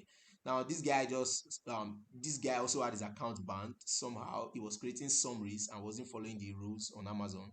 Then he created another account, and in that same January, just few weeks, I think between 16th or so to the end of January, I had already made about $18. Now in February, what he made in February was about 300 and something dollars. So that is the curve. You see, there's always a curve. There's a growth curve to these things. All right. So these are some other ones from some of my students. This guy just started, and in a few days he already made some money. All right. So these screenshots are just amazing, really. Now like I said, I don't like boring people with screenshots, mostly because I feel that sometimes for some people it looks too good to be true, but they are true. There's really no need for us to lie about these things. Okay, because at the end of the day, when you start doing the business, you start making money, it's yours now becomes a screenshot. All right. So another business that has made me these 8 figures I'm talking about is affiliate marketing. I think I already mentioned that before. Now, affiliate marketing is very easy. It's more or less being an intermediary between a business that has products to promote and people who need those products. So with the skill, now take note, there are skills you have to learn to be able to do affiliate marketing, which is why every single thing I've mentioned starts with learning. All right. So in the process of learning and all that, you join an affiliate platform, you pick a product to promote, you target the right audience for the product, you get a sale or a desired action, and you earn commissions. All right. So now some things that you need to know about affiliate marketing is that it's not a Ponzi scheme, as some people have made others think. It is not a Ponzi scheme. It is not a multi-level marketing program. You don't bring A to make this, to do this and all that. No. All right. It is not a referral scheme. Because some people say I don't like referrals. But even leaving affiliate marketing aside, what is there any business that doesn't thrive on referral? If you sell something to someone and it's good, you tell the person, refer someone to me. But really, people talk about they don't like referral scheme. But really, affiliate marketing is still not a referral scheme. All right. Now, affiliate marketing is not network marketing. All right. It is not a get rich quick scheme. And what I mean by that is it can make you rich, but it is not a get rich quick scheme because get rich quick scheme, what they do is that they offer high returns on little or nothing to do. They just tell you bring 50k, you get 150k in 2 weeks time. That's a get rich quick scheme. All right, but affiliate marketing is not like that. There's a curve to it. There's a process to it. Now, it is not an investment platform where you put money and expect returns without doing anything. And it is not for computer gurus. I think I already talked about this at the beginning. All right, so now these are I'm on several affiliate platforms, Nigerian affiliate platforms and also foreign affiliate platforms. I was really tight trying to do a lot of um, checks in my emails to bring out a lot of emails yesterday because preparing for this meeting was on a very short period because of some things that happened. All right, so these are what you're seeing right now are payments from an affiliate platform that I do business with in Nigeria. This is another one. There are others. I can open my email, you see a lot of them. But the third business is Amazon FBA. Now, this one I think I already explained it. It's simple, but why I wouldn't want to push too much about this is because it is highly capital intensive. All right. And if you still remember, I put it there that you need at least $2,000. That's about 1.4 M right now to start this business. All right. To learn it and to start it actually as a business. All right. But it is highly lucrative. Now, this particular one is my last business. And I started this business with about 700K. And I've never taken a dime out of it. Everything I earn here, I put back into the business. And right now, the business is currently worth about 14 million, and I started it around middle of last year. It's currently worth about 14M. Okay, I don't take money out of it. I see it as a very long-term investment with Amazon. So when I make sales, I get profits, I push back into the business, buy more products, stock my store on Amazon, and the business is growing. It's worth over 14 million right now. Okay, so it's something I've been doing, and I can tell you that it is very lucrative. All right, so now why do my students and I succeed? I think I've said this over and over. It's my philosophy, and I don't play with it. We take time to learn what we do, we master it, and we focus on earning. Now, you cannot think about number three if you don't do number one and two. That's just the thing. So, this is what I teach my students. These are the things that they do and why we get the results that we get. Now, and another thing is that why I get the results I get is that I know how to teach. All right, I know how to teach. It is a gift. I'm not praising myself, but I've had a lot of persons tell me this. All right, so these are screenshots of some of the classes I've had with my students, and I think this one Millionaire Mentorship Bootcamp. I took the screenshot when we just started a few days, but we have more persons in the class right now, and a lot of testimonies coming in. All right, so you see this other one on the right, so talking about me being a great teacher. This guy here says that this is the first time he's getting an understanding from an online class. You know, a lot of persons are afraid of online classes, but really, when you know how to do it, you know, you'll get the results that you want. And these are the things that my students are saying. Now, I want to tell us some of the reasons why people fail in an online business, and I'm going to rush through this because this is one of the concerns that people have in their minds when they are thinking of online business. The first one is most people are unwilling to put in the work. They are willing to go to a POS shop and work for 20,000 monthly, 25,000 monthly, but they are not willing to put in the work in an online business. They have failed to take that drive that they have for a physical business and put it in an online business. And it's affecting a lot of persons, really. Now, another one is impatience to learn. They don't want to learn. All right. I don't think there's anything you want to really succeed at that you will not take considerable time to learn. Even Jesus Christ said, count the cost of what you want to do before you go ahead and do it. And part of that cost is the learning that you have to put in. It's not just about money. It's about the time, the effort that you have to put in. Okay, can I put in this effort? Okay, and people don't consider that there's a learning curve to these things. All right, and another thing is failure to implement and stay consistent. Somebody starts an online business today, he does a few things, it doesn't work, or maybe he's not even doing it right, and he's not trying to ask himself what are the things I'm not doing right, but he's already saying it's not working. you see, that person will still take that same mentality into a physical business. That's why I see a lot of businesses start. They open a shop, they put everything inside, it's well stocked, they start it up, everything is going well. But after a few weeks down the line, or a few months down the line, you come back and you see that the shop is closed. What happened? The person tells you, it's too stressful, it's too this, it's too that. They want to make money, but they are not willing to implement, they are not willing to stay consistent. Another reason is people fail because of the lack of proper guidance and mentorship. Now, you see, one of the reasons why some of us succeeded in school was because either we had a friend who was good, that was there to help us, that listened to us, that taught us some things, or we had a lecturer that we could walk up to, or a class teacher that we could meet and say, "Ma, I don't understand this thing, explain it." Or you had a kind of mentorship or guidance at home, maybe your parents, your brother, your sister, that was there to help. Because at some point, everybody gets stuck. Everybody gets to that point where they are like, I don't know what to do. Okay. But some persons, they lack this, and that is why they fail. Now, another thing is some persons have unrealistic expectations. They don't have the long-term mindset. All right. They just feel that, oh, the moment they just start this business right now, they just start making millions. It doesn't work that way. Even if, as I'm here now, I don't know how to do electronics business, but if I start it now, I'm not going to make millions immediately. You know why? One, I'm just starting it. I don't even know how the business works. Two, I probably don't even have the contacts or the reach to be able to get people to buy. Okay, except I begin to implement some of the things that I already know as a business person who have been doing business online, and I try to implement it in that same electronics business. I may begin to get gradual results, okay, but not unrealistic expectations.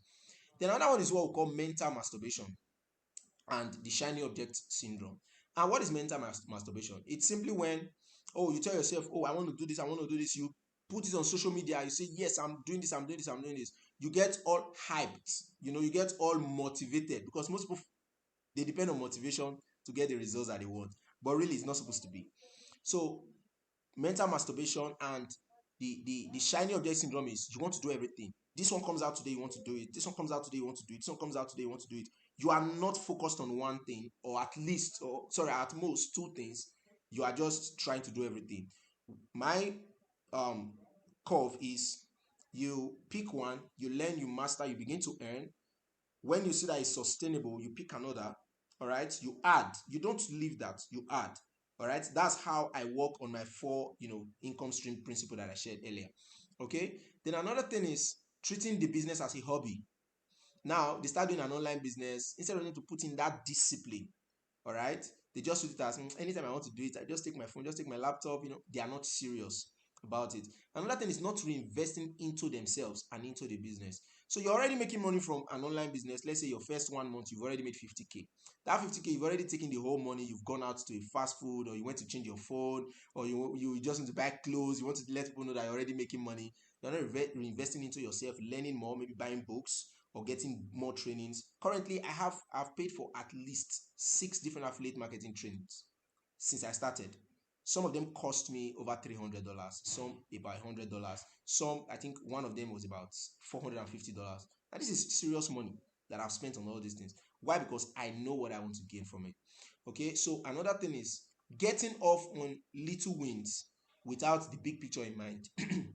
Now, this is where people they lose focus, and they forget that even if they are making little money right now, they still have to think about the big picture, that, oh no, this is not where I want to be. I want to make more, and think about how they are going to get to achieve that big picture. All right, so now I'm going to share my journey with you so that you guys see what has happened to me so far. All right, so I'm about to wrap up, just have like 6 slides to go. Now, so here's a brief breakdown of my journey so far as a digital entrepreneur. So before November 2021, now I did not mention to you guys earlier. I said I'm a project manager. Actually, I started out as a developer. I still am in some sense, because I discuss a lot with developers, join them to build projects and all that. But back before 2021, before November 2021, I had built a lot of failed apps. I suffered from so many cases of near success syndrome. So many things were not going in my way. A lot of things were not going in my way. Okay, I had lost over 700K in different online businesses, like different online businesses. Especially in 2021, it was a very, very crazy year. All right, so, and I was fully dependent on my 8 to 5 job. Like, if money doesn't come from my job, I don't get any money. I, Nobody sends me money. I didn't have any business I was doing. All the businesses had failed. I had even been scammed, of a huge amount of money. And I was indebted on multiple fronts. Like I had debts everywhere. Okay. Then from November to December 2021, when I started, now I started as an affiliate marketer, really. But like I said, it opened me up to other businesses. So I started that journey with 50K, which I took from a loan app, you know, cross my mind, hope to die, that kind of thing. And I decided to dedicate 2 hours to my own financial freedom. Really, that was what I told myself. I said, if what's going to take me is 2 hours every day when I get back from work to learn this business, implement it, and get results, all right, that was what I was going to do. And I committed myself to it. And I made that money back in 14 days. And in fact, the day I got paid was the day the loan company were expecting their money from me. So I took the money and quickly paid back the loan. All right. But before the end of December 2021, I had made six figures. Now, when I say six figures, 100K and above, but it was about 200K that I had already made by the end of December that year. All right. Now, this was a journey that I started on November 11th, 2021. And in December, I had already made six figures. Now, so in 2022, these were some of the things that happened to me. I located to like a very beautiful apartment in March. Okay, I paid all my debts. Like by May, I was already done with my debts. I had purchased a brand new laptop worth about 500K by June, and other gadgets to boost my business like ring light, camera, some other things like that. Okay, I trained two people. One of them is my own sister. The other one is someone that I took up to train in school, uh, and she graduated last year. Young girl. Okay, had okay. I didn't even add that. I had international trips, for both vacation and work and all that. Then in 2023, which is this year, just 3 months now, I've taken myself out on two self-sponsored trips to amazing locations across Nigeria, and I'm planning another one for outside Nigeria in few months. In fact, it's just for me to just for that month to come, and I'm going. Okay, so recently I set up a solar power in my apartment worth over 1 million naira. All right, and more. I can't list everything. So many things I've done, responsibilities. Now the reason why I'm saying all this is because I want you guys to know that these things don't happen overnight. There's a journey to it. All right, there's a journey to it. Now this was me a few years back in my old apartment. All right. Please don't laugh. Please don't laugh. That was me. I was still enjoying life a little. All right. So that was me in my old apartment. Now this is me in my new apartment. Okay. So now this was me and my mom, the old me back then. Now this was when they visited sometime back. And this is to let you know that these things change. Like no matter where you are right now, there's always a next level to go. All right. Now, I don't consider myself to have even arrived because I have a lot in my mind that I want to achieve. Okay. Now, this is the full uninterrupted solar power setup that I did. All right. So these are not just words. I have a lot of pictures, but I can't put everything in a single class like this. That's the truth. Okay. Now, these were the gadgets I got when I got them. Okay. And just so you know, one of the reasons why I even had to like I had a tight schedule this week to prepare for this session was because you see this laptop, um it was stolen. All right, it was stolen, but I'm already getting another one, all money from affiliate marketing. All right, it was stolen just a few days ago, and I'm getting another one already. Okay, so these are just little wins that can help you. Okay, and like I said, there is always need for mentorship when it comes to things like this. Now, I've helped a lot of persons, a lot. All right. If I want to take proper statistics, I think I've trained over 500 persons so far. But I can tell you that out of that 500, I can boast of at least 50 to 100 persons who are doing well in their online businesses that I know of. I may not know about the rest because they are doing it on a low key. I'm not following them up and all that. But I can tell you that a lot of persons are doing well because of my mentorship. Okay. So, and I believe that mentorship is the bedrock for every significant success. Even Elijah had to pick up Elisha under his wings. You know, Jesus had to pick up the 12 disciples put them under his wings. So many instances of scripture, where people who have given themselves up to mentorship and have taken time to learn, all right, and have gone ahead to make the best out of themselves. And I can guarantee you that if you are not a lazy person, if you are a serious person, and you want to start any online business, even if it's not among the ones I have listed, but you want to get the proper guidance, you want to get the proper mentorship, you want the proper recommendations on how you can start, all right, trust me, I'm here. I'm here to help. I'm here to listen. I'm here to point you in the right direction. People who have seen that have either failed or somehow are not doing well are people who are not taking advice seriously, or people who are not even taking the learning process seriously. And if you look at this, my principles are very clear. All right. If you follow those same principles, trust me, you are going to get the results that I have gotten, and probably even more.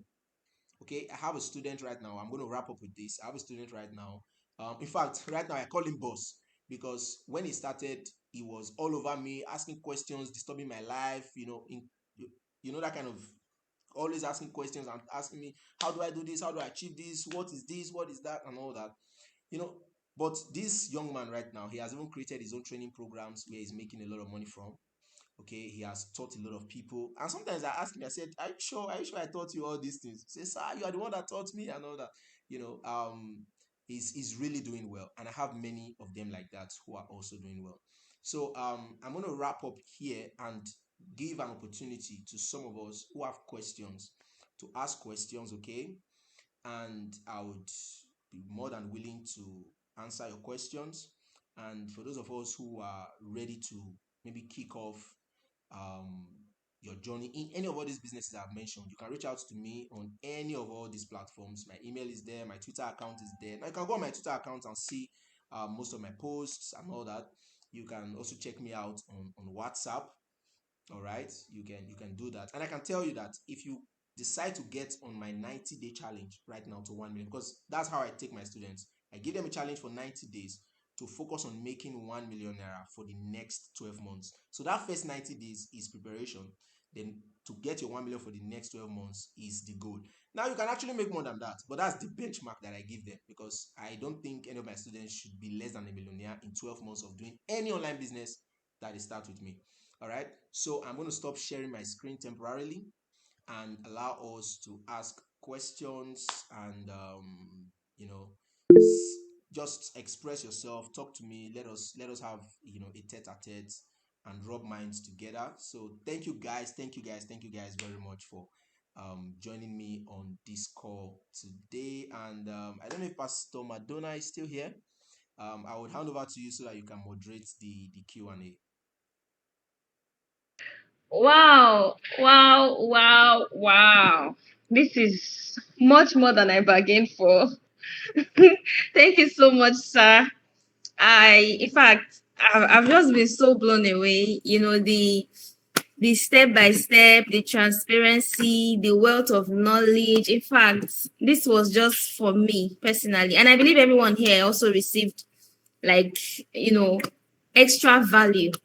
So thank you so much, Mr. Elvis, for just being very liberal, being very generous with your knowledge, and God will continue to increase your knowledge and continue to increase. In fact, you just you're about to your level is about to, I mean, change so bad, because the Amen. kind of millionaires you're about to raise now, the world will be looking for you everywhere. All right, thank you so much, sir. Now, I believe each and every one of us here received something, and you have questions. You see, questions are a sign that you have actually learned something. So if you have a question, just kindly indicate by raising up your hand. Please, he's here now. Just ask your question. Ask as many questions as you can ask. All right, let's take it from Brother Emmanuel. Let's start with you. Just kindly unmute your mic and ask your question. Good morning, ma. Good morning, sir. Thank you so much, Yes, good sir, morning. for this lecture. I asked you to follow precisely from the start to the finish. Okay, because Emmanuel, I can't hear you going. well.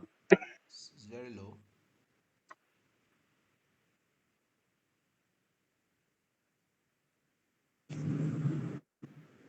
Can you hear me now, sir? Yes, better. Okay, so I said I follow the lectures from start to finish, and lately I've been very, very interested in financial educations. Okay, so most of the tutors I just got now were they were more new to me. So one of the questions I wanted to ask was because lately I've been studying more about crypto and forex and every other platforms. So then this is a just a question and just very quick the about Amazon KDP, about affiliate marketing, about the Amazon FB, FBA. Okay, I want to know because these platforms have been there. Most of them have been there for a year. Most of them have been there for 2 years, 3 years, 5 years already.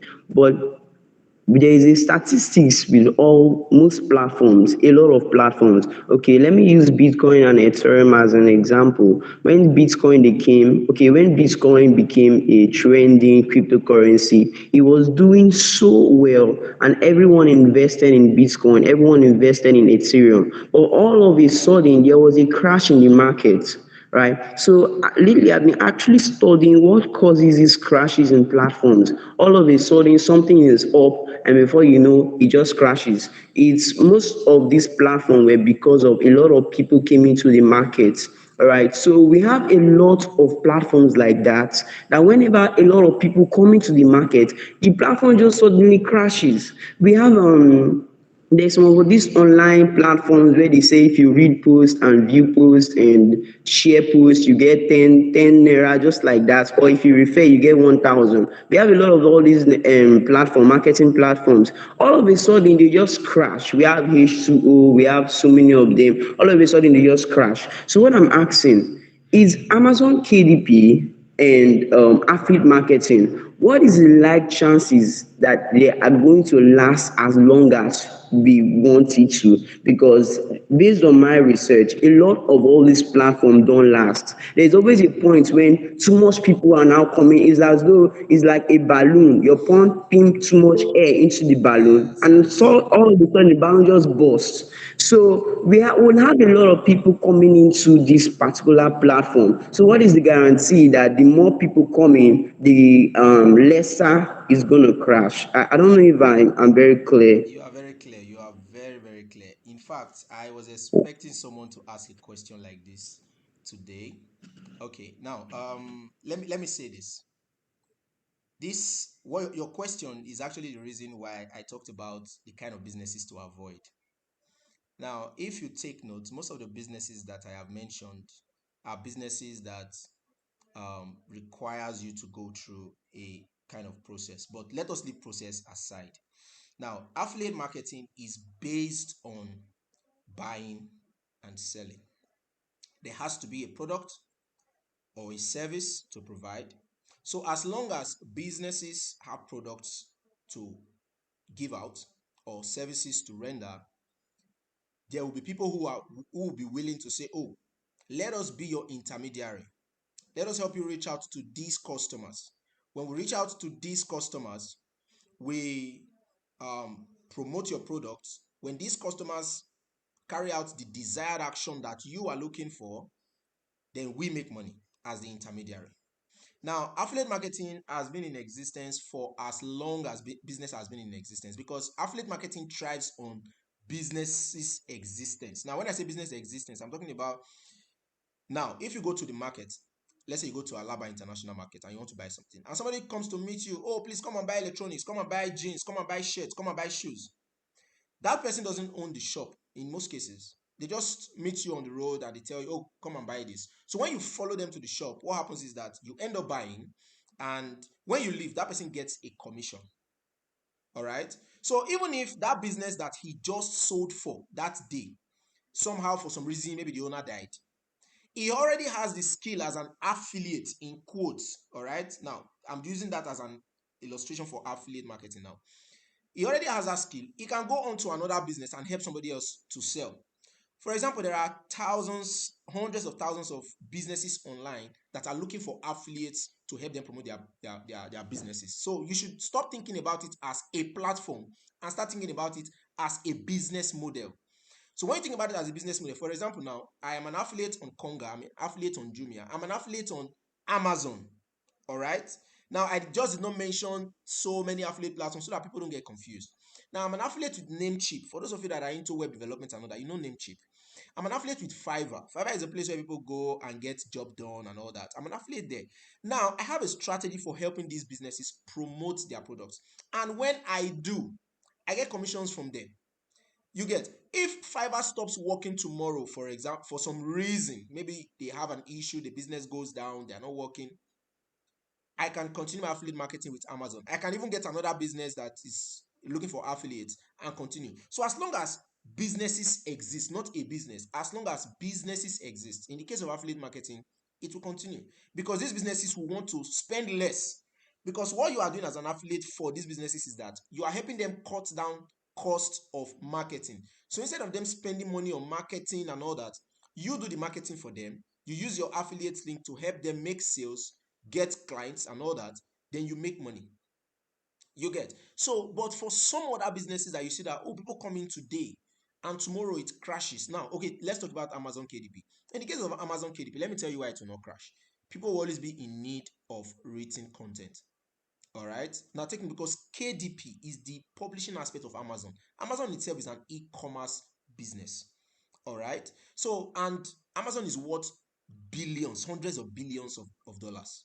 Okay. So, it's a business that they have already strategized and seen that as long as people have things to buy, things to sell, books to publish, and all that, there are always people who will be in need of all these things. So, that kind of business cannot crash. It is already set for life. Even if Amazon crashes, for example, which none of us is expecting it to crash, there are other similar businesses like Amazon, like eBay, that still offer similar products and services to people. But for me, I'm not even expecting Amazon to crash anytime. The highest that can happen is that Amazon can say we are no longer doing Kindle publishing. But you know why they will not stop? For every sale that is made on any book on Amazon, or for every page of a book that is read on Amazon, Amazon is making money. The people who created those books and published those books are making money. But when you now talk about something like cryptocurrency, or I talked about it at the beginning, that there are some businesses you have to avoid if you are, because these businesses are generally associated with risks. It's not necessarily about people pushing into it. It's more about the fact that the business model is not sustainable. So being able to identify sustainable business models is another thing that you learn as a business person. All right, that's why I mentioned that somebody like Warren Buffett now, he understands the investment market, the stock market, and all that. If he's doing anything in the stock market, he knows that, of course, anything can happen on this market, but there are reasons why these things happen. There was a time when I think Elon Musk talked about this particular coin. Just by talking about it, people started buying it. That's because there are people who also have a kind of influence on this market, because it's a market you can't control. So any market you can't control, I always tell people to either you avoid it, or if you are playing it, play it very safe, all right, or be willing to lose the money that you are put inside that market. And part of that is the crypto and the forex market. You have no control over it. You have no inputs that can change anything in the market. There are people that will say something now, and everything about that market is going to go down, or everything about that market is going to go up. The particular coin went up because Elon Musk talked about it. The particular coin went up, I think there was another influencer that talked about it. So you have to understand these differences and not just think, okay, Dogecoin, thank you very much, and not just think about it that, oh, because the platform, people are coming into it. Now, a lot of Amazon has millions of publishers, but guess what? Not everybody is doing the work. I don't know if you understand. It's not about people coming into the platform, it's about people actually doing the work. There are a lot of affiliate marketers out there who have self-proclaimed affiliate marketers, but they are not doing the work. They are not doing it. The people who are doing it are making money. All right. Even if it's only one affiliate platform, like for example, now I decide to say, okay, I want to make money on only Namecheap right now, and I focus on only Namecheap, I'll still make money. Even if I leave the indigenous Nigerian affiliate platforms, leave the other ones that I'm doing, I will still make money from affiliate marketing. So it all depends on the people who are coming in, all right, and the kind of business that you are actually going into. You go into a Harris business, you face the music. That's just the thing. So I believe I've answered that. Yes, thank you so much, sir. I even had a question, but in the answer, in relating to you answering this other question, you answered also the second question I had. All right, thank you so much, sir. You're welcome. So let's get the next Okay, question. thank you very much, sir. Yeah, let's get the next question. Brother Charles.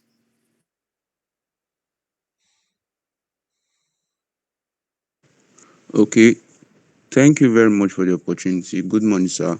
You're welcome. Good morning. Um, I do have two questions, but first I'll drop the first one for you to answer, and then I'll just relate the second. Now, my first question is this: You've taught over 500 people on online marketing in general, Mhm. and you said you're sure of you can give account of 100, which you can surely say that okay, yes, this person is there, up to date on everything and all. Now, in taking respect to the informations you gave us on why people fail on online business, now I have a question particular to this. Let's say I actually keep up with everything you want me not to do. Mm. Now you've told me I should not put I should be willing to do this and do that. Are there still some majorly out of your experience? Are there still some majorly backlog that people experience, even though they put the major rules and everything? Are there still backlogs that if it can be personal to their own personal inherent environment, but for sure among the 500 there must be like 10 that you've noticed that okay, this specific habit or this specific principle always subject them to not following it to the end, or maybe they are following to the end but they're not having massive Results. impact like Mm. they expected to result. Yes. Mm. Okay. Yes. Thank you very much. Now I can let me speak for myself first. Um, like I said everything in business, everything I've been doing so far, teaching people, making money myself, has been a journey, has been a process. Now, there are principles that I have that I did not share that I've implemented myself, but at some point it did not work. Now you see, that's where um being realistic about business still comes in. Knowing that, it's just like when the Bible says, sow in the morning, sow in the night, you don't know which one is gonna, um give you the fruits or the results that you want. Sometimes you do certain things, you do everything right, let me put it that way, but you don't get the results. I had a student, okay, still my student. I have a student who, for the first 6 months, he did everything. Like, I saw the work, I saw everything, but things were not working for him. He even went as far as spending money on running adverts to promote certain products and all that. They were not working. I kept encouraging him. Now you see, that's where some things happen. Even sometimes when we pray, even in our spiritual life, you're praying for something, you're not getting the results. You're doing all the confession, you're getting all the scripture, you're getting all the right word, you're even getting prophetic words from people telling you that this is what God is saying, but you're not getting the result. All right. But what do? You don't stop. You get That's why most of the time I always talk about consistency. Okay. There's a point you get to. It's more or less like when clouds are gathering rain. All right. You look at it, oh, it's looking like it's dark. Oh, you are expecting the rain to fall, but it's not coming. You look at it, nothing. Oh, you look at it, nothing. But a time comes when, because you don't stop, just like when Elijah did not stop praying, he still told Elisha, go and oh, no, no, I think it wasn't Elijah, it was Gehazi or so. Go and check. He went, he came back, he said nothing. Go and check. Nothing. You see, if Elijah said, okay, looks like the Lord does not want rain to fall, we are still going to find a way to manage, people are going to keep dying and all that, they wouldn't have gotten that results that they got. But when he went again and he saw a sign, all right, now a sign can be, oh, you just got one result out of all the efforts that you've been getting. Yeah, you know that yes, this thing actually works. All right. Now, I'm not going to come here and tell you that everything is going to be 100% perfect, because even my own process, it wasn't a straight curve. There were a lot of, things that did not go right. There was a time I spent 200K on adverts promoting a particular product. I didn't make a dime for the first 3 months from that particular product. Okay. I was making money from others, but I spent about 200K running adverts to a particular product. I just felt, no, let me just spend money on this one. Let me just do it. No dime. But guess what? In the fourth month, I made about 15 sales from the same people that came into my DM and were not ready to buy. All right. It took the fifth month, I got more sales, because the way I do it was that the way I usually do it is that when they come into my DM, there's a way I save their names and all that. So I know that, okay, or some of them I put them in my email list. So when I'm sending to that particular email list, I know that this email list is for this particular promotion that I did. All right. But they started coming. As I'm talking to you, I made this was an advert I ran in June till like July, August, September, I think. There was no sale. But from then to the end of the month, I was making sale from those same people every single month. Why? Because I did not stop. I kept giving these people information. That's why there's a lot I can't explain. This is not really a class to teach you how the business really works. Okay, it's like an introductory class and all. But that was what happened. So the same thing was applicable to this my student. For 6 months, there was no sale. But the day he made his first sale, all right, the next day he sent me a message again. I said, sir, I made another sale.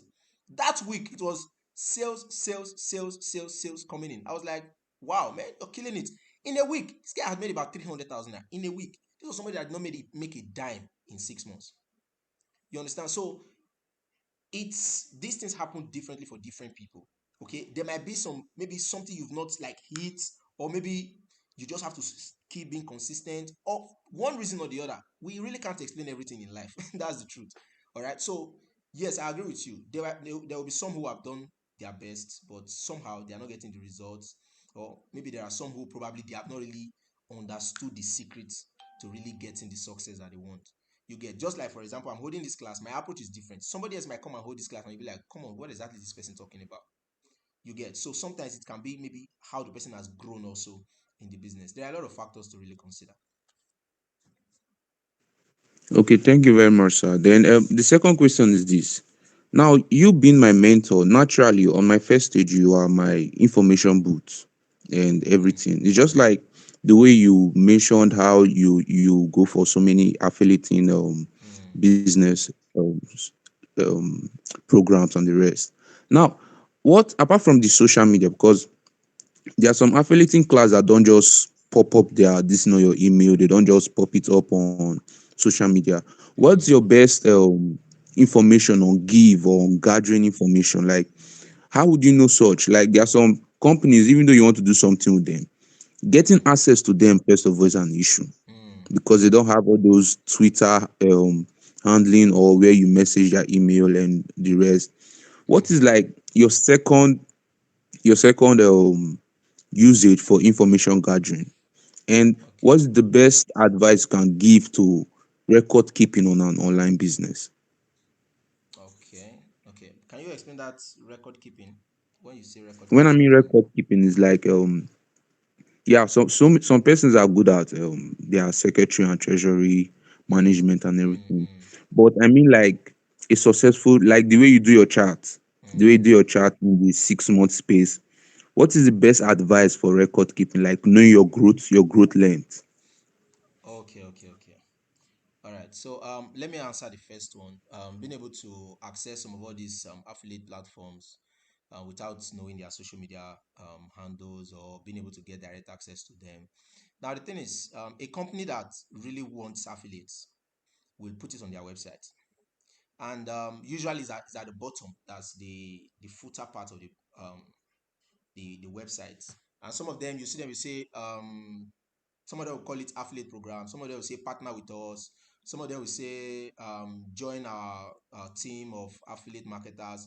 There are different statements that they use to indicate that they're actually into affiliate marketing. Now, a company that doesn't put it there is not into affiliate marketing, because affiliate marketing is usually open to people who are eligible. All right. Even if it's a strict process, but it will be open. All right. So if you go on let me open namecheap.com. Let me see. Um okay, hostgator.com. Now I'll just share my screen temporarily for like maybe a minute. Okay, so a window, just hold on. All right, so you should be able to see my screen now.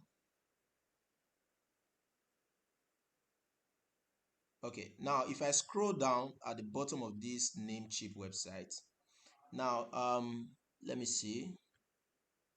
You're going to see something that has to do with affiliate market. Okay, look at it. This one now, they put it under careers. You see, affiliate. So when you click on this, it will take you to the page where you have to register as an affiliate. Now let me see for HostGator. Let's go to the bottom. Let's see. Okay, look at this one now. You see, become an affiliate. All right. Then I think I was on Amazon earlier. Let me check. I think Amazon should also be at the bottom. Um, where is it? Um, let me just search. Should be at the bottom. Affiliates. Okay, look at it. Become an affiliate. You see, it's right here on Amazon. Okay, so you see that a company that really wants affiliates is going to put it out there that they want affiliates. Okay, so that's simply how to know.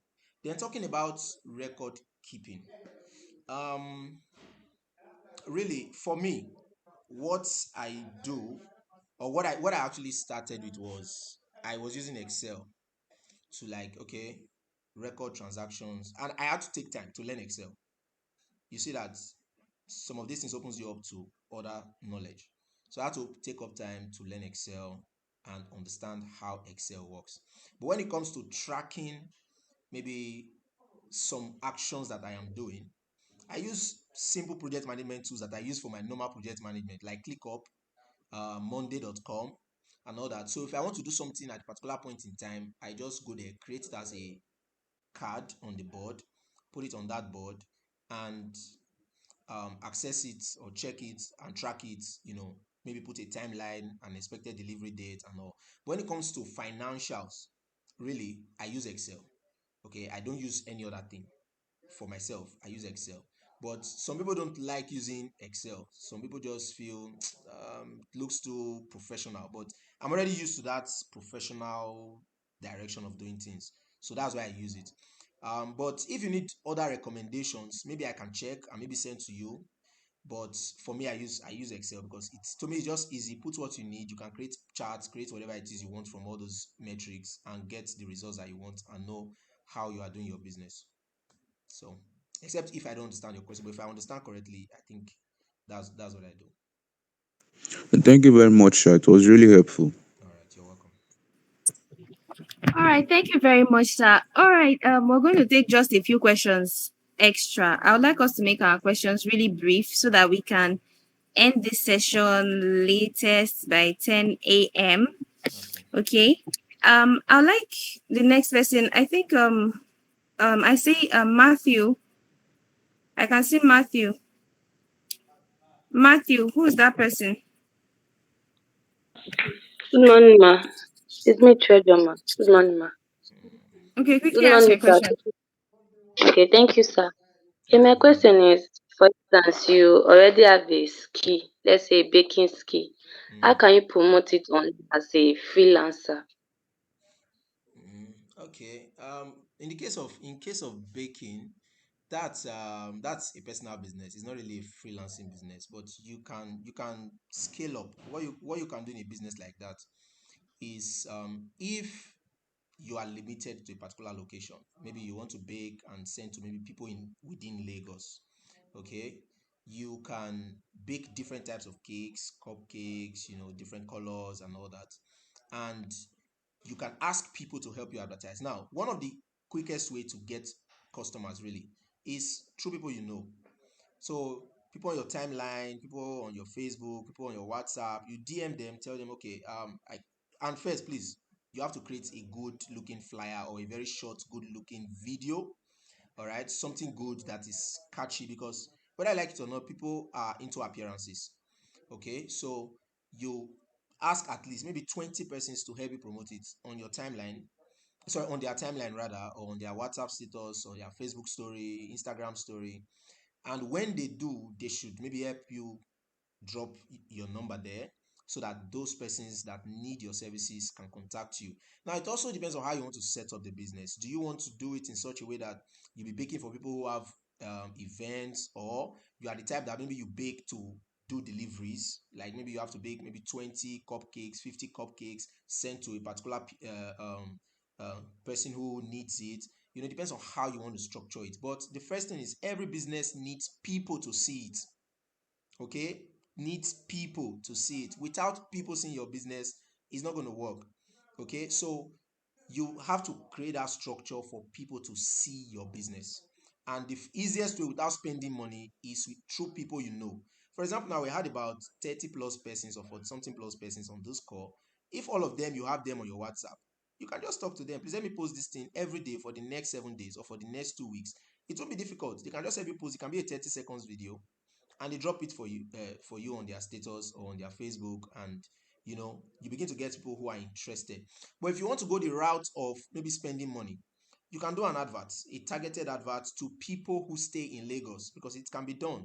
For those who will learn Facebook advertising or Google advertising or any other kind of advertising, you can target people in Lagos and run the adverts to them and let them know that, okay, this is what I do. This is, the cake. You do a nice video. Content, that's another thing. Content still also matters. So when you create good content, people see it and they love it, you start getting orders and you'll be the one to get tired. And when you want to do things like that, ensure that you have a backup plan for people who are going to help you in the work. Or else, if it's just you, when you start getting 20 orders per week, 50 orders per week, you may not be able to handle it. So you have to prepare also for that scaling up process, because it's also part of the business when you decide to go further. All right, I All got right. your message. Okay, thank you very much, sir. One final question from HD Wisdom. Morning, thank you very much, ma. It's Wisdom from SH. So, sir, thank you very much, sir, for this business talk. I wanted to ask, you mentioned Amazon KDP. So there's low content and there's high content. I wanted to find out which of the high content is best, which of the niche is the best one to start with for high content KDP. Okay. I get these questions a lot from my students.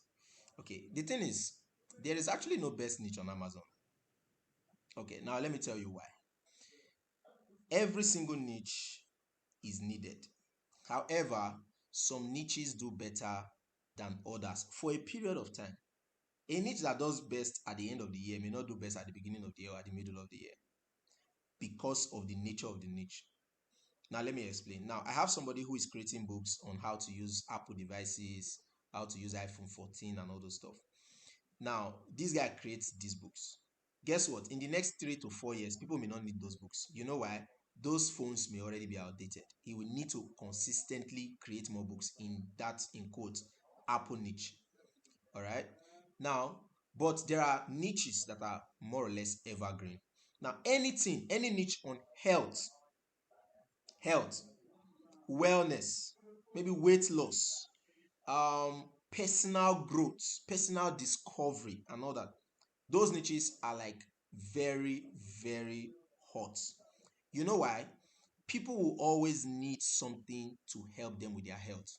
Somebody who is battling a particular sickness, somebody who just wants to reduce weight, for something like weight loss niche now. Weight loss niche is like a very, very hot niche because people want to lose weight, especially people in America.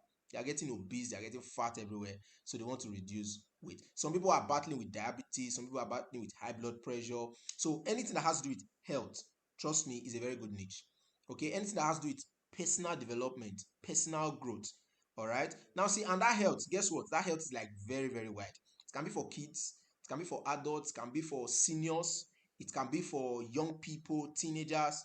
It can be something that is focusing on a particular disease and how it can be properly managed, asthma, diabetes, how an asthmatic patient can live in a cold region and be able to live well.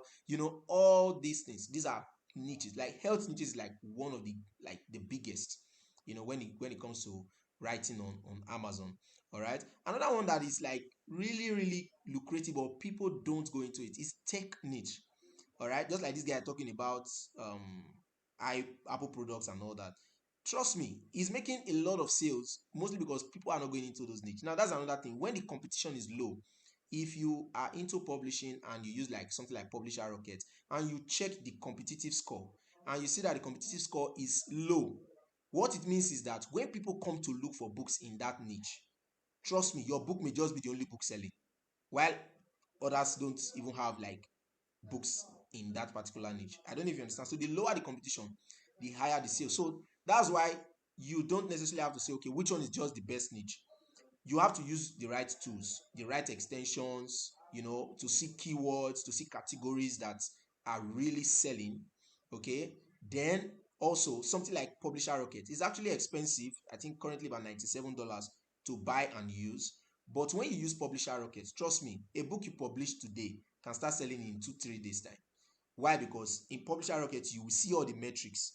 You know what to avoid and you know what to use in your books. So that's the advice I can give on publishing for now.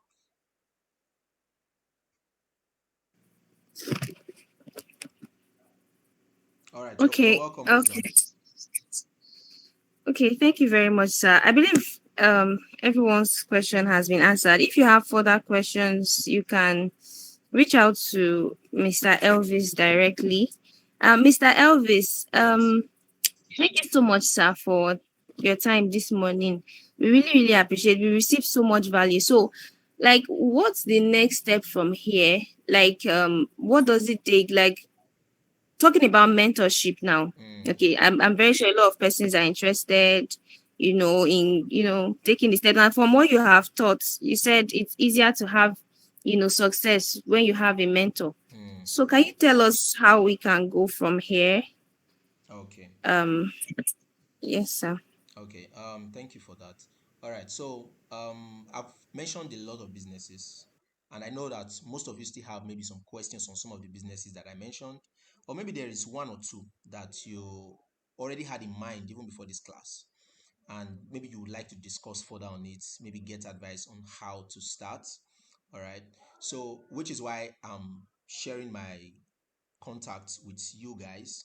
You can reach out to me on Twitter, on WhatsApp, on email. You can write it down as it's showing on the screen and contact me. I can have a one-on-one chat with you and we'll discuss and I'll be able to help you and guide you towards the one you want to start. However, take note.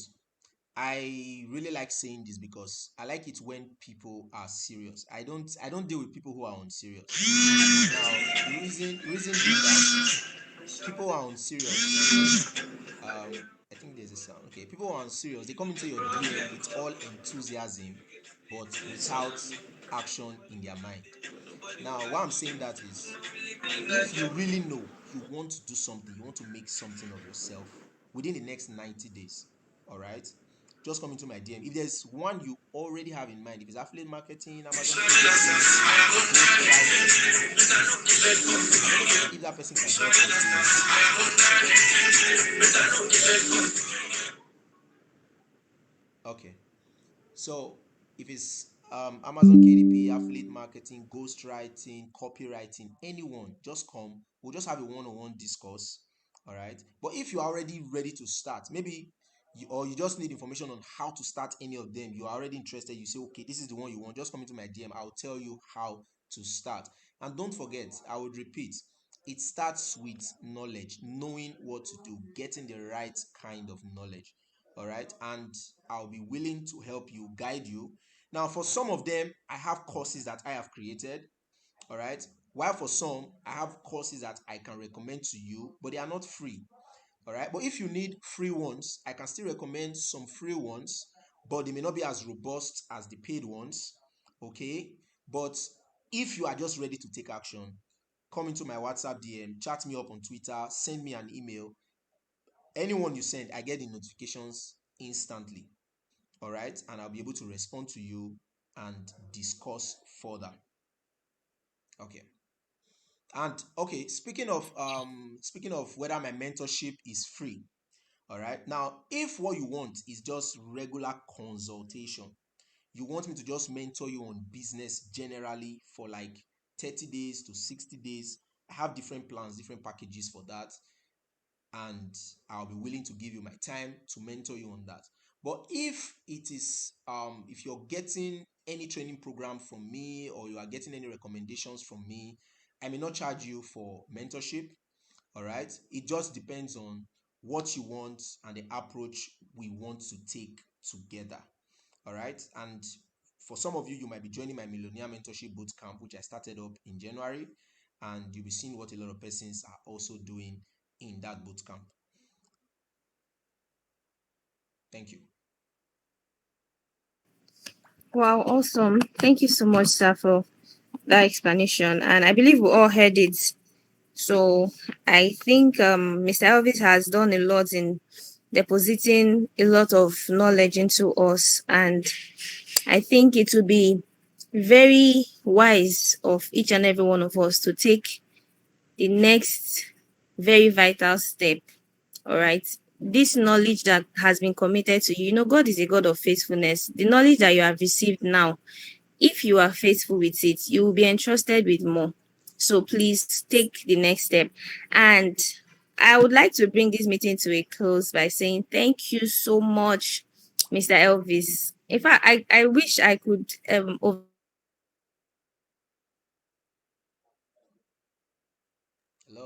emphasize the thank you. Like I wish I could stress it a lot more. That this is an investment you just made in the lives of several young persons. Okay, even beyond the people that are listed here, some persons are paired in 2s and 3s and 5s in their various locations. So you just impacted a whole lot of persons right now. And um we are going to use the knowledge. We are going to make you very proud. Yes, we are going to be the next set of people that are going to be testifying about your mentorship, about your tutelage and all that. Thank you so much. Thank you so much. And may God continue to increase you. We're going to have this on a bigger platform Thank you. subsequently. Okay. So thank you so much, sir. And I want to appreciate everyone who made it this morning. The conference continues this evening. All right, we have another session this evening. So each and every one of you, make sure to make yourselves available. And Mr. Elvis has been kind enough to send us his details. Reach out to him immediately. Take the next necessary step. Please do so. All right. Thank you so much, everyone. Please share your testimonies. Okay. Please share your testimonies. Very, very important. Share your testimonies. All right. So I think we'll be calling it a day right now. All right. I think we'll be calling it a day right now. Thank you so much, sir. Thank you Thank you so, too. so Thank you much, too. sir. It's an honor. Thank you very much. All right, sir. Thank you, everyone. All right. Thank you, everyone. I love you all. See you later tonight by 7 p.m. We love you, ma. God bless you. Thank you so much, ma. I love you. Yes, I love you all. God bless you. See you this Yes, I evening. love you. Yeah, bye.